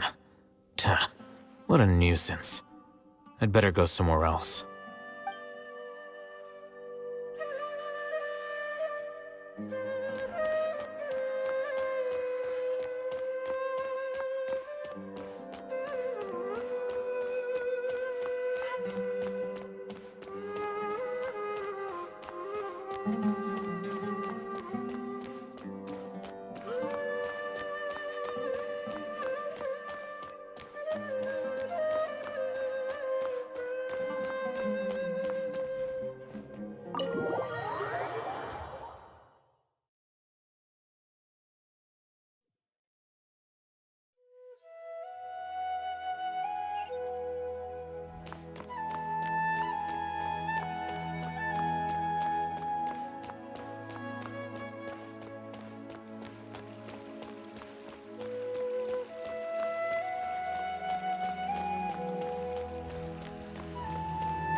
That's close Happy enough. to apply.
This is Port Ormos. Now where could... Is that Paimon I hear? Huh? Oh, it's been a while. How are you doing? Dunyarzad! It's been so long since we've seen you! I'm doing well. I can go as far as saying I have never been happier in my entire life. I don't know if you've heard, but Alazar has completely disappeared, and all the patients have recovered. You kidding? Knowing them and the connections they've got, I'm sure they've heard about it. Yeah!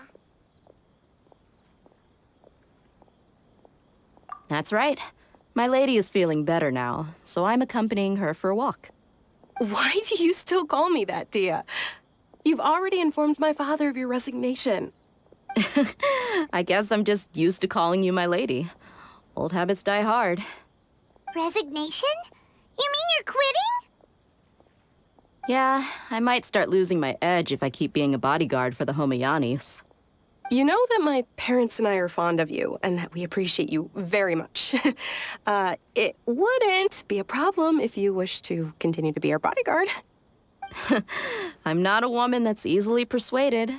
You should know that by now, my lady. When I took this job, I had already decided that I'd quit as soon as you'd recovered. It's time for me to get back out there and chase that horizon. So what are you gonna do now if you're not gonna be a bodyguard anymore? I want to take a risky job and put my body to the test again. Huh? But we literally just finished one of the most dangerous jobs ever! Are you getting bored already? I know. If I hadn't joined in that plan with you, I wouldn't have come up with this idea. I guess I still get fired up by that feeling of going all out in a fight. It made me realize that I'm still a mercenary through and through. Life is short, and I'm happy that I got to be a part of that operation. But the whole thing also made me realize that there are still many problems in Sumeru. And as a desert dweller, I'm still not completely ready to settle down on this side of the wall. Well, I remember a friend had someone bring you a message. You mean I'll hate them? I didn't expect him to still remember that. I thought he was joking. We just came from talking with Alhaitham at the Academia.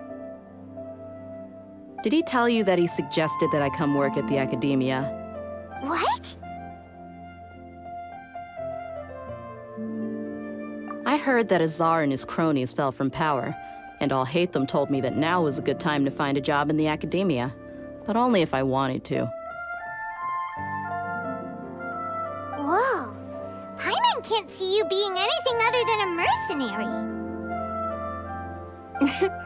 Me neither. Oh, but I think Dia would look great dressed up as a scholar. Ugh, forget about it. I wouldn't last 10 seconds in there. I'll hate them probably just like the way I worked and knew I'm good in a fight.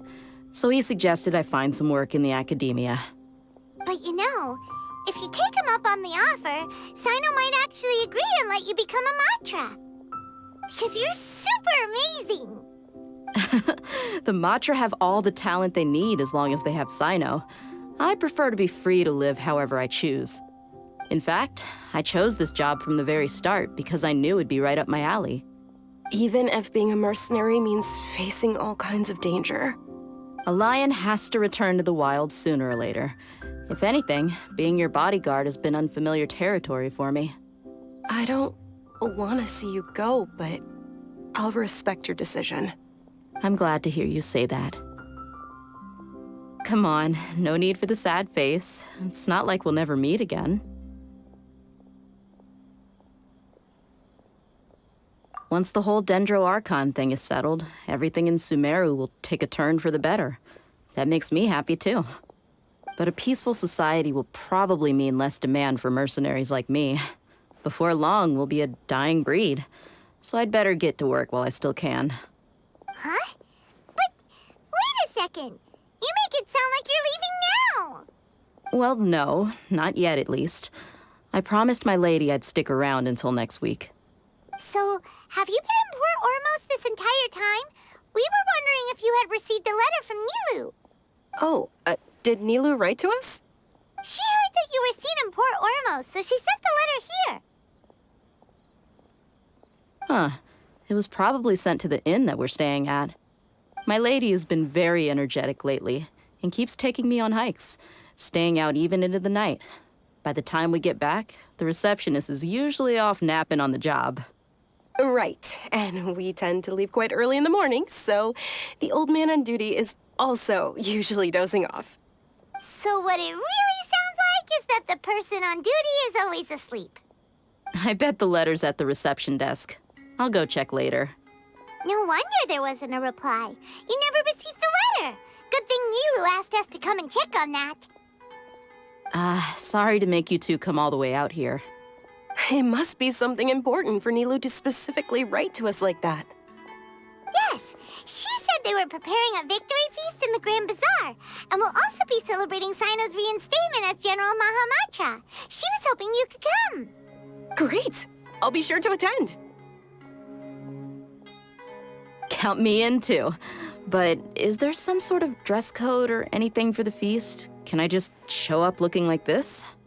Since it's being organized by Nilou, I don't think she'll be too picky about that. If anything, I think she wants to see us as our most natural selves. All right, then this is how I'll show up. The feast will be held in 2 days, so don't forget. Sure. Thank you so much for letting us know. We'll see you there. Oh, by the way, do you happen to know where Sino and Raman are? The General Mahamatra always comes and goes without a trace. Normally no one knows his whereabouts. Oh. But last time we met, he mentioned that he had something to do in Aru village. You can try your luck there. As for Raman, your guess is as good as mine.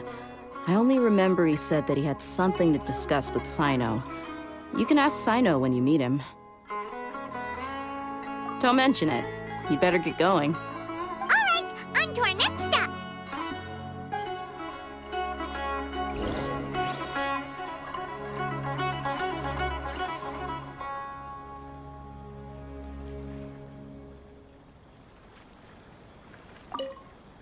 After recovering from Elazar, everything seems so different to me. When I look at the scenery I visited before, it has a completely different feeling. Yeah, you need to be stronger than an ox to take life by the horns. I think I've heard you say something like that before. But today, I finally understand what you mean. Is there any place you'd like to go? I can accompany you. I've got time. What if I tell you that I want to go to the desert? Fine by me. If we go to the desert, I can introduce you to my friends there. But we should prepare and get everything we need before setting off. Let's go! I'll go pack my luggage now. After we're done with the feast in 2 days, we can go have fun in the desert. You can count me in.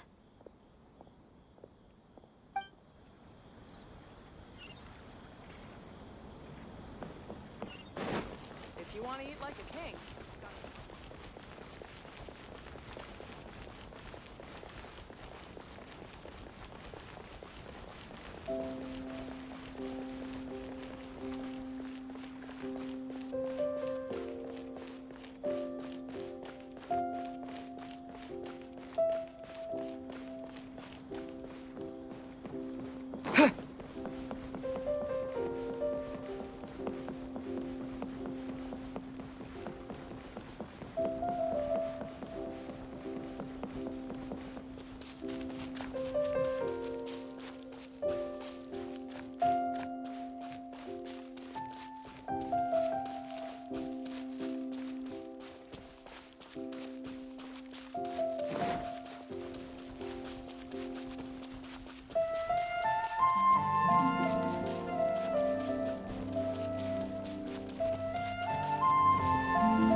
Time to go to work.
What you got? Another test subject.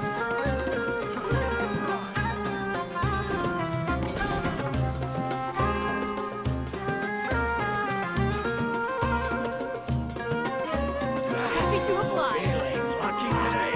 Come on! Hi-ya!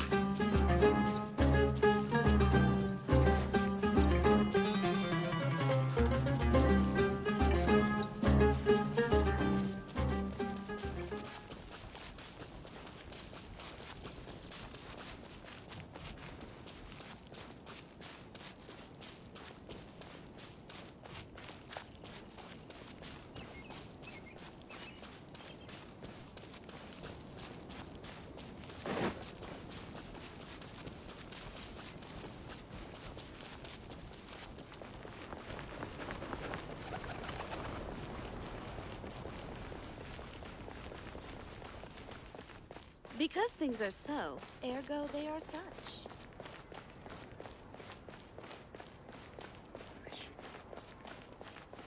What should I sell after I'm done with this match? Travelers and visitors?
It's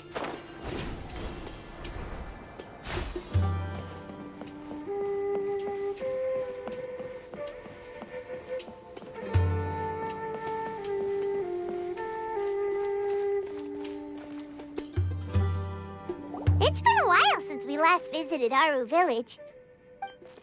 Ah, there's Sino!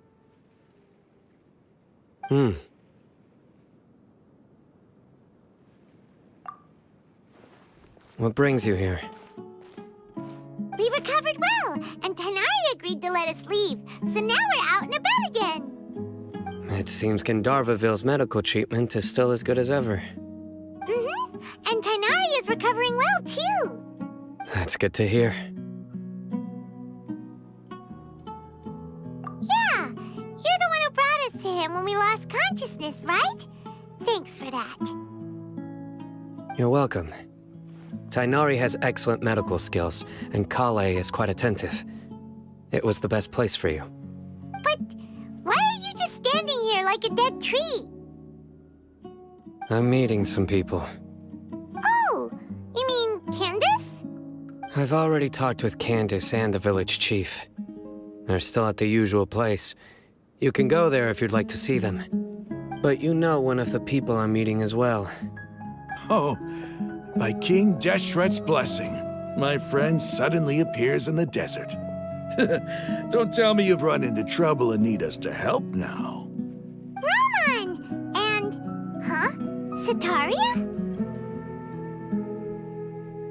Oh, you know me? Oh, well, you're pretty famous in the academia. Don't worry, these are our friends. No need to be so guarded. I see. I'm doing well. Many good things have happened recently. Same here. Really, I feel that my whole life has started to shine after suddenly finding a new direction. Oh, tell us everything. Yeah, you go ahead. Alright, well, I suppose I should start by saying I've decided to leave the academia. What?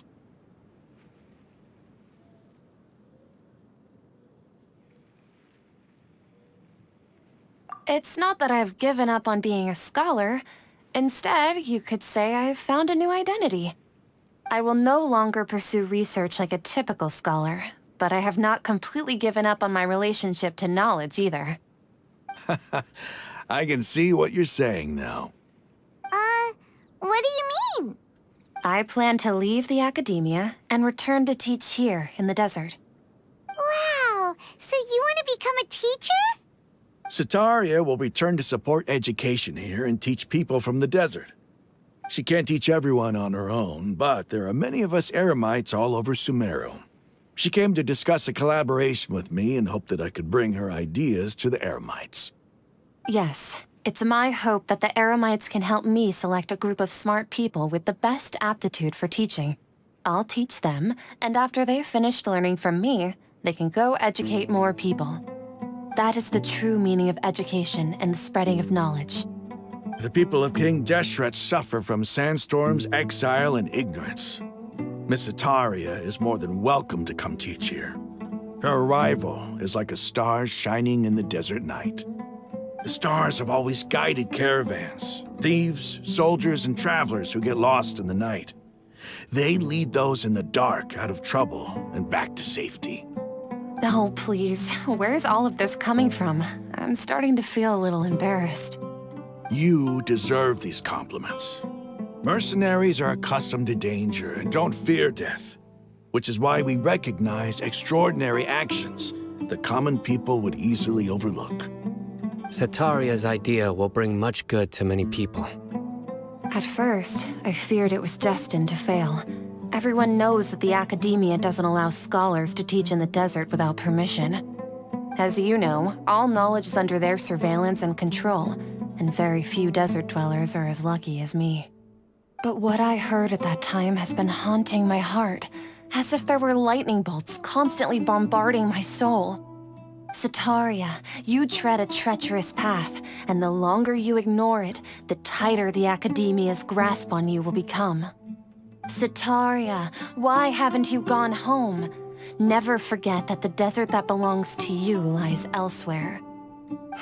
Miss. These words sparked something in me, and I knew that I had to bring something back to my people after going home. I gathered up the courage to approach the Grand Sage, only to find that he was no longer at the Academia. Lord Sino told me that Azar didn't belong there anymore. Azar has received much-needed punishment. Though, if you ask me, it may have been too light. You probably have already heard. Lord Sino helped me obtain permission to leave the Academia for the desert, and accompanied me here to discuss collaboration with members of the Eremites. My plan was able to go smoothly thanks to him and Rahman. You're all doing so much for the desert. Aside from that, I also have some other business to discuss with Sino. Lesser Lord Kusanali has allocated many resources to support and develop the desert. I've done some business for her, and part of it required the assistance of the Eremites. I applied for a few batches of educational materials from the Academia, and sent them to several groups in the desert, as instructed by Lesser Lord Kusanali. I believe the people will make good use of them. That's exactly what the people here need.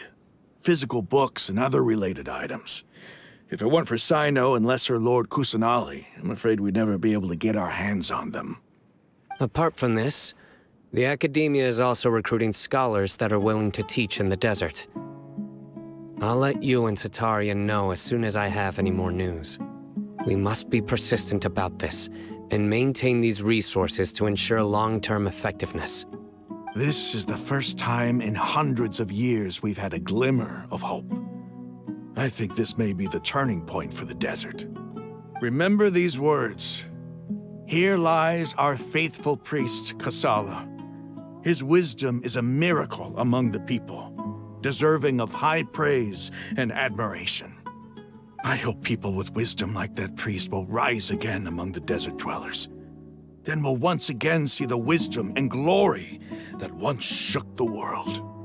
Enough about us. Are you here to discuss some business too? No, not at all. We're actually here on behalf of Nilu.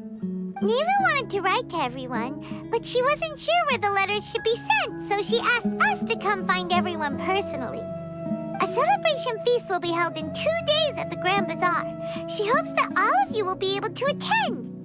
At the feast, we'll also be celebrating Sino's reinstatement as General Mahamatra.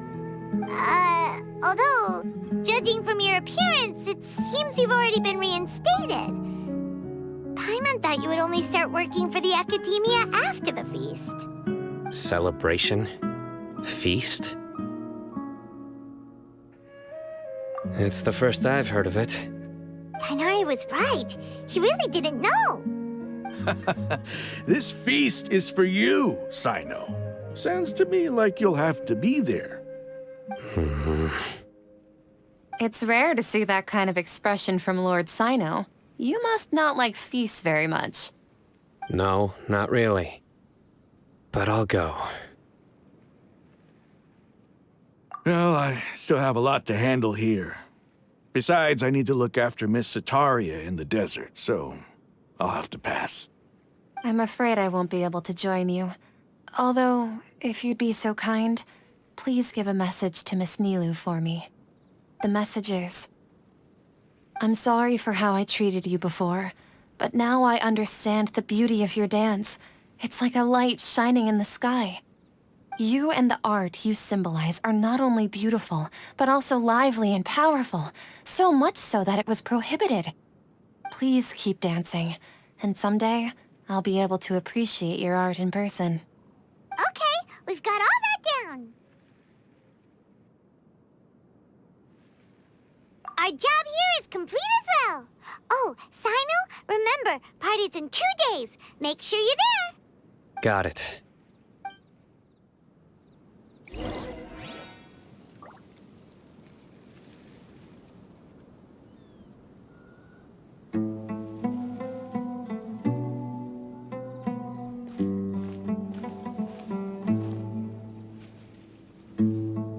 Anyway, our preparation has been going smoothly these days. Can such good things really be happening in the desert? It's almost hard to believe. Yes, even if you can't bring yourself to believe it, you should at least believe in those of us who are working hard to make it a reality. Indeed. Take it one step at a time. There is still a long journey before you. What heartwarming words.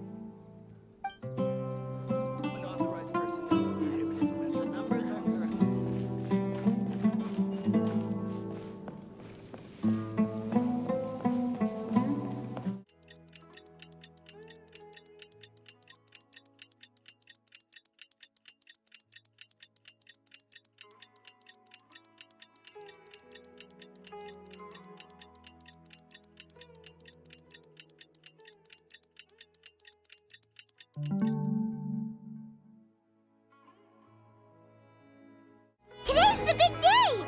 Let's go to the Grand Bazaar and see how the celebration's coming along.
Everybody's already here. Looks like we're the last ones to arrive. I'm here. Ah, there you are. Well, look who finally decided to show up. You look like you came here immediately after finishing up some work. I'm very happy to see you here. But we're not late, are we? It's just that everyone else arrived ahead of time. I propose that the last one who arrived be put in charge of today's speeches. Nah, there won't be any speeches today. Oh, really? Well, even better.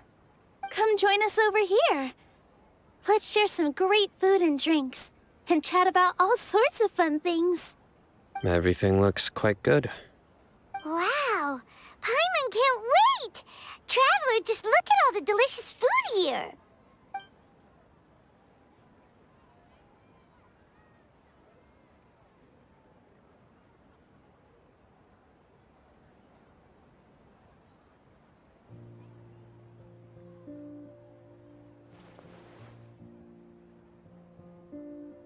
Whoa!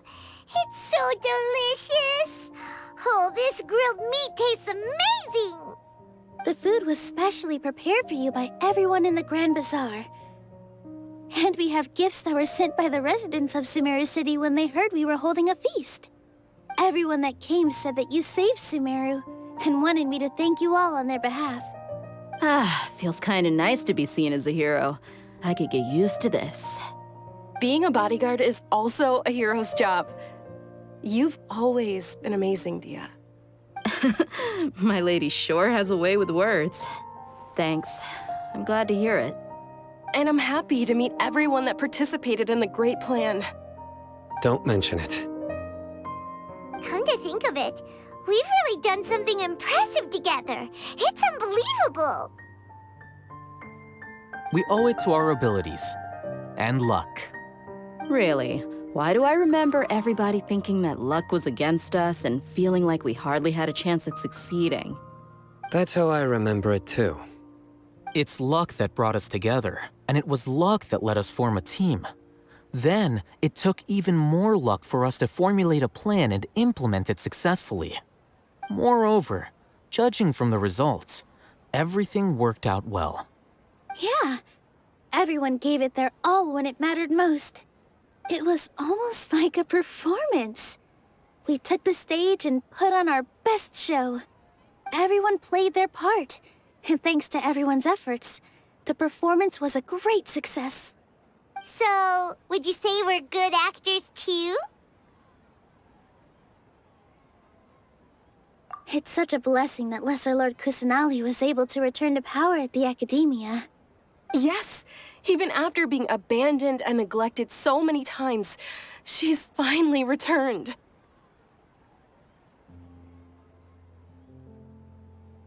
Uh-huh.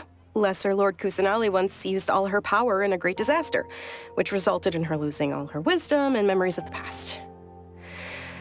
The Academia basically abandoned her because of it. This should be something everybody should remember. Huh? You look surprised. I didn't say anything wrong, did I? No, everything you said is correct. That's good. Something wrong? Yeah, what's with that face? You knew all of this already.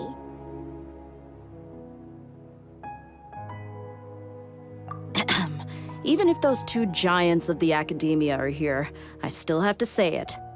Those sages really have some nerve. 500 years ago, Lesser Lord Kusanali used all her power for the people of Sumeru, and what did they do in return?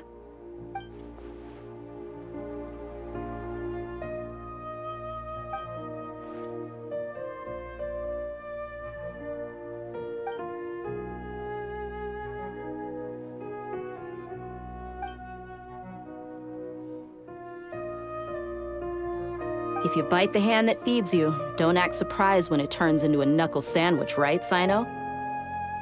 Perhaps I shouldn't say this, but their treatment of Lesser Lord Kusanali calls for a more severe punishment. You could simply tell Lesser Lord Kusanali that you wish to have Azar and his accomplices severely punished. I respect our deity's decision, and won't interfere in any way.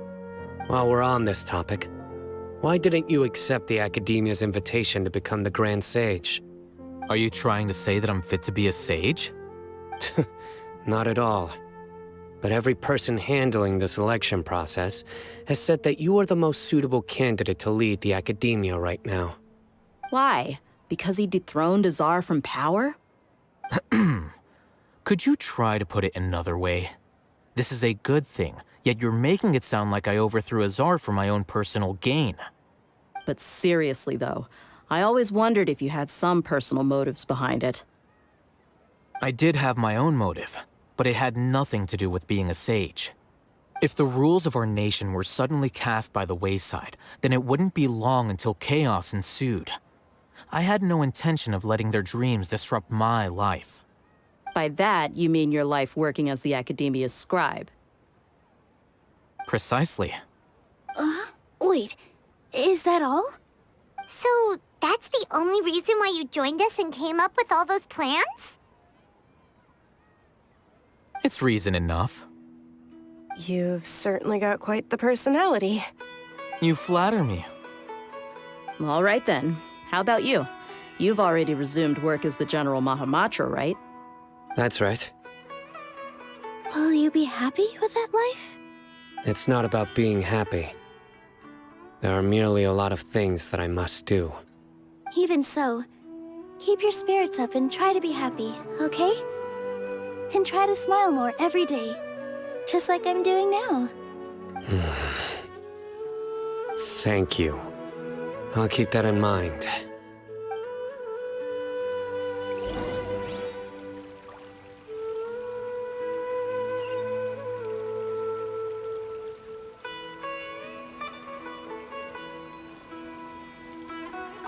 I seldom participate in such lively gatherings, but the atmosphere here is quite good. No, this gathering today has a unique meaning. The Grand Bazaar is lively because the people here feel happiness from the bottom of their hearts, unlike the farces at the Academia. That happiness is an emotion that'll be forever alien to those bookworms who have driven themselves insane by studying. I seem to have taken both keys when I left the house. Oh well.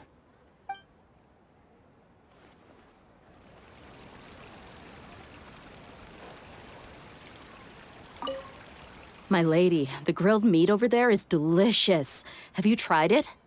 Yes, I also tried some fruit just now. Oh, they're very sweet. What an amazing place to relax. No wonder everybody likes to rest at the Grand Bazaar. You said it. Oh, look who else is here. Hello. Oh, I'm so happy Nilu invited everybody. Oh, now I have the chance to meet all the heroes. Hey, less of that polite chit-chat and more eating and drinking. The feast is about having fun, not stuffy formalities.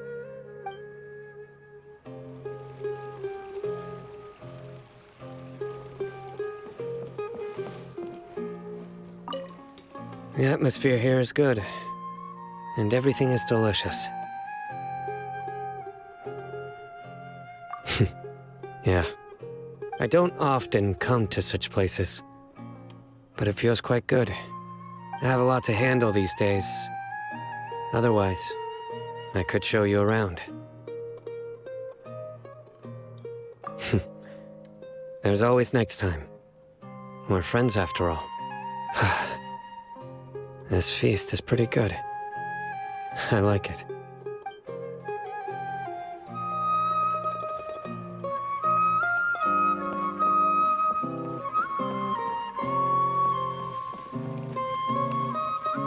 Ah, there you are, traveler. Well, how is it? Are you enjoying the feast today?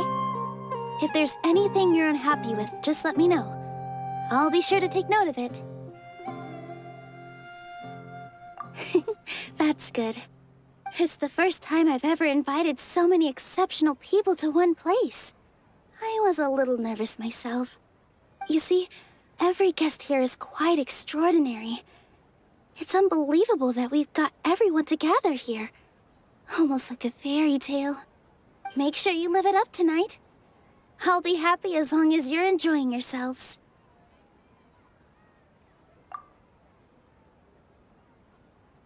I'm honored to have her think of me this way. If I have a chance in the future, I would really like to invite her to one of my performances. I can't explain why, but I just feel elated right now. Thank you.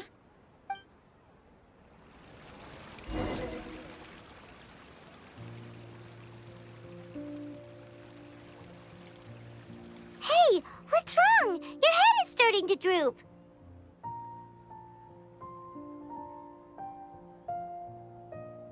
Hey, you can't just fall asleep here. Paimon will go find something delicious for you to eat. You'll wake up once you've put something yummy in your tummy. Of course, just wait here for Paimon.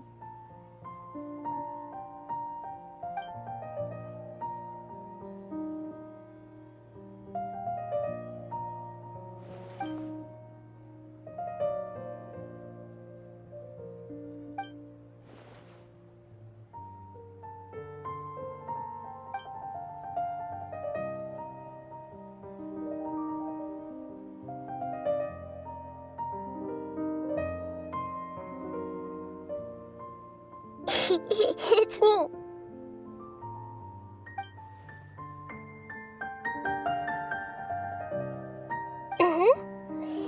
You may blame me for being a bit too self-indulgent. I was thinking about talking with you, and the next thing I knew, I had made a connection with you. The connection between us is amazing.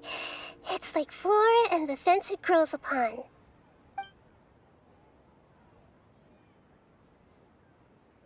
I heard there's an amazing celebration feast today at the Grand Bazaar. I wanted to have a look for myself, so I snuck in. Lately, I've been so busy dealing with all the fallout from recent events, so I really haven't had any free time. Although you've already helped me with a lot, there's still one more thing I hope you can help me with.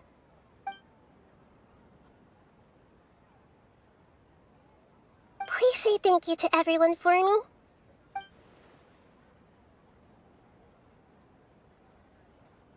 Oh, is it not convenient for you to do that for me?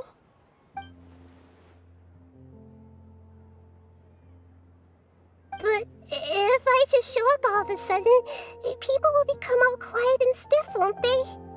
What if I end up scaring them and ruining this wonderful feast? That'd be the last thing I want.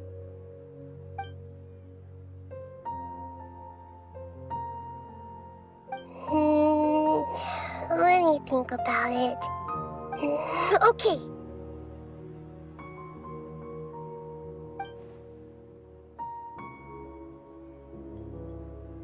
Yes, I have.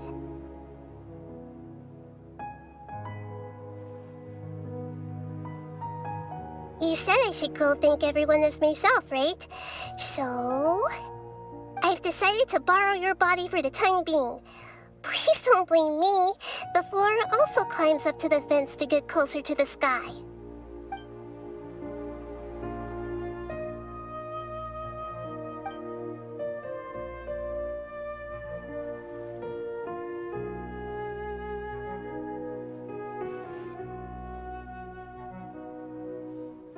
Everyone!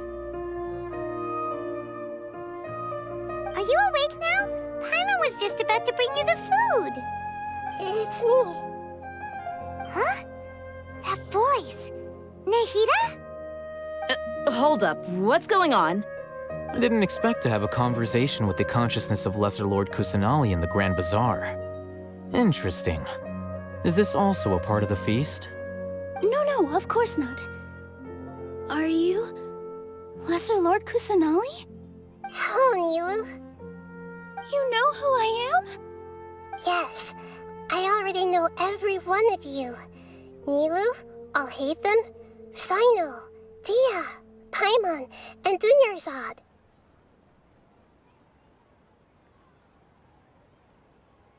Lesser Lord Kusanali? I took the liberty of occupying the traveler's body so that I could thank all of you in person. Thank you so much for rescuing me, even if that meant placing your own safety in peril and taking the risk of becoming enemies with the Academia, the sages, the doctor, the balladeer, and even the entirety of Sumeru. Without you, without any of you, I would have been in a much more difficult situation. Had you not helped me to resolve the crisis, not only I, but Sumeru and even the entirety of Teyvat would have suffered great misfortune. People refer to you as the heroes who managed to rescue a god.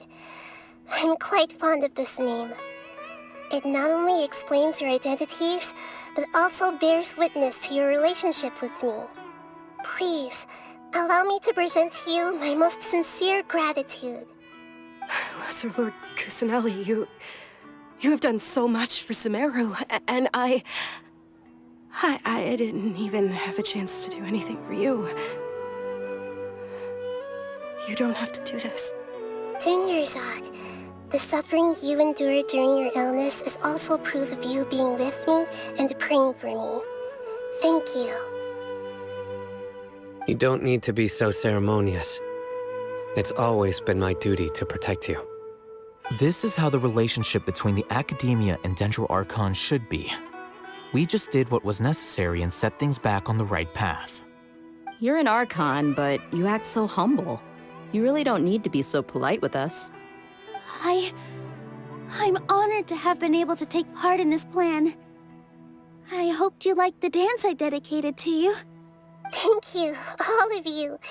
Thank you so much.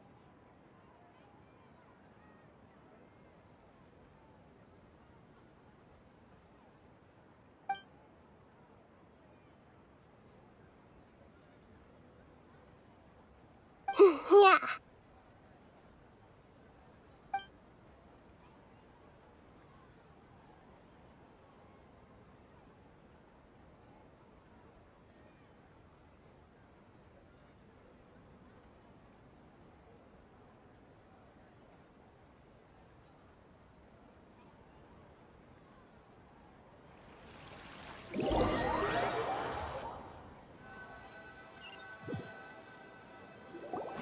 you awake? Did you rest well? After Nahida left, you ate a lot of food. You've become a glutton. That just means you still have a lot to learn from Master Paimon, the Sage of Gluttony. All right, since you're awake now, should we go and have a chat with Nahida? She should be in the academia right about now. If you have any questions, now's your chance to ask.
Hello, Traveler and Paimon.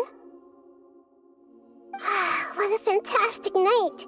I'm still immersed in all the happiness and joy, like a candle floating on water. So are we, and that's why we're here to talk with you. Is there anything you want to know?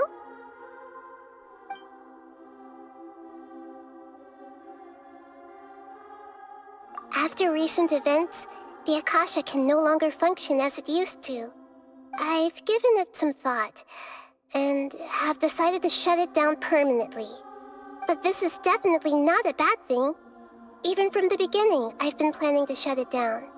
The Akasha's centralized administration of knowledge has always restrained people's curiosity and curtailed the number of paths available to them.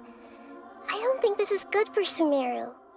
Although people may initially feel a little uncomfortable with the loss of the Akasha, they will soon understand that this life is more suitable for them. And as for the future of Sumeru, I'm preparing to regain control of the academia. The former sages have received their punishment, but the new sages have yet to be selected. I will oversee the process personally. I hope that the new 6 great sages will be more focused on academics. Sumeru needs such leaders more than ever. The other big issue is the people of King Deshret. All the residents of the desert, in fact. They have been mistreated for far too long. I've already taken some measures to address this. It will take some time to rebuild everything, but no matter if it's culture, friendship, or trust, we will rebuild it.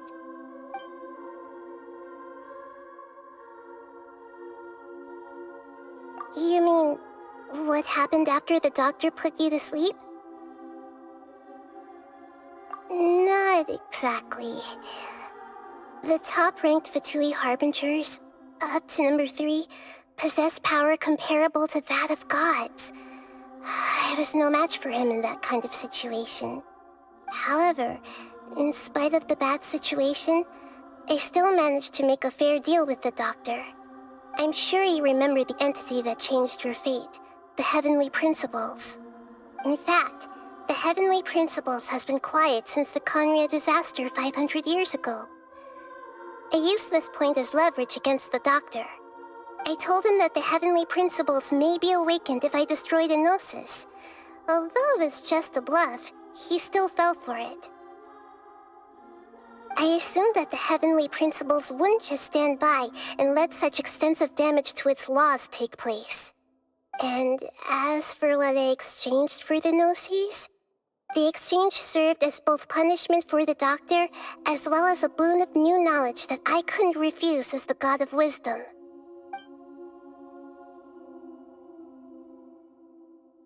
He's still in a coma.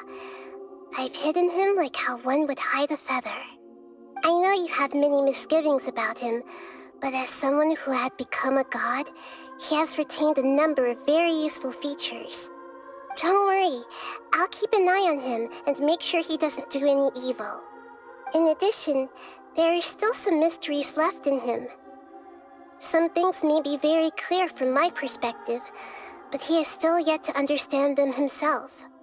His future will be determined by fate.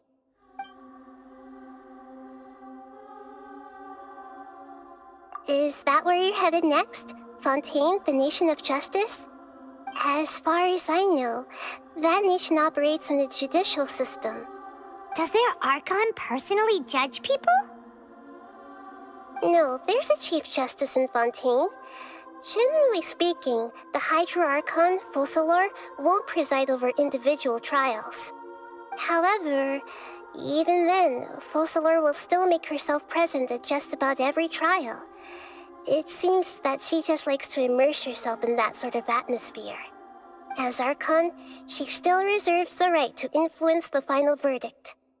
Anyway, let's just say she's got, a very unique personality. Are you sure? Isn't there something else you haven't asked about yet? Huh? You mean... About your sister. While you were resting at Gandharvaville, I took some time to perform an Irminsul search for information on your sister. Yeah! Isn't Irminsul a repository for all the information and memories of Teyvat? So there shouldn't be anything on him or his sister. This is true in your case. Irminsul indeed does not have any information on you. However, there must be something different about your sister. Because, as it turns out, the world has recorded information on her after all. What? There is only one possible explanation. She belongs to this world.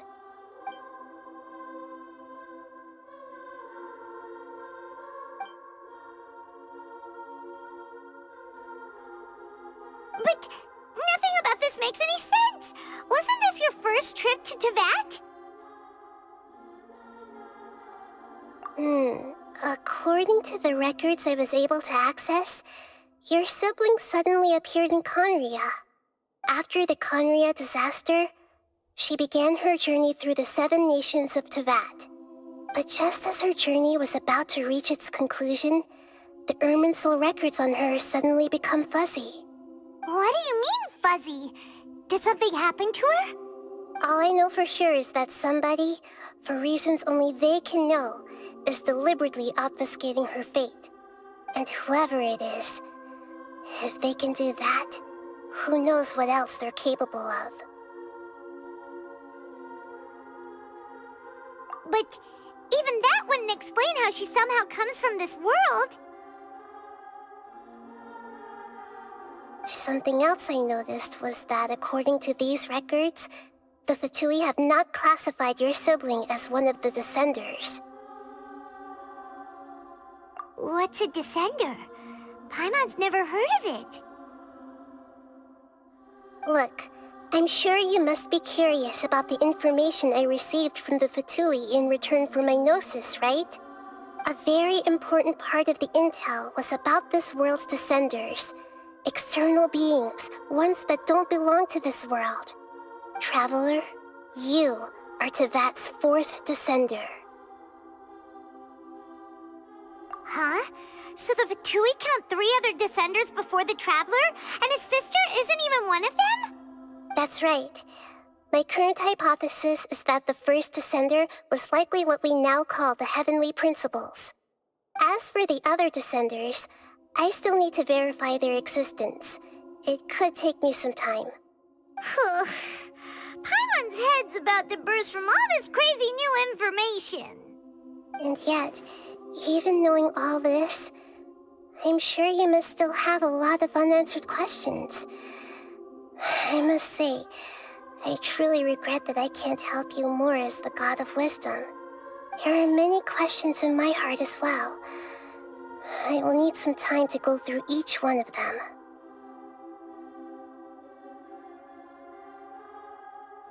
And soon, you'll also begin your journey anew and depart from Sumeru. I'm very interested in your future. It's a journey that can't be observed or recorded by this world. If fate is the ultimate knowledge, then your future will be the ultimate fate. Paimon's sure glad we got to meet you, Nahida. The pleasure is all mine. I can't thank you enough. Alright, that's enough talk for today. If you ever miss me, just close your eyes, and maybe I'll appear in your dreams.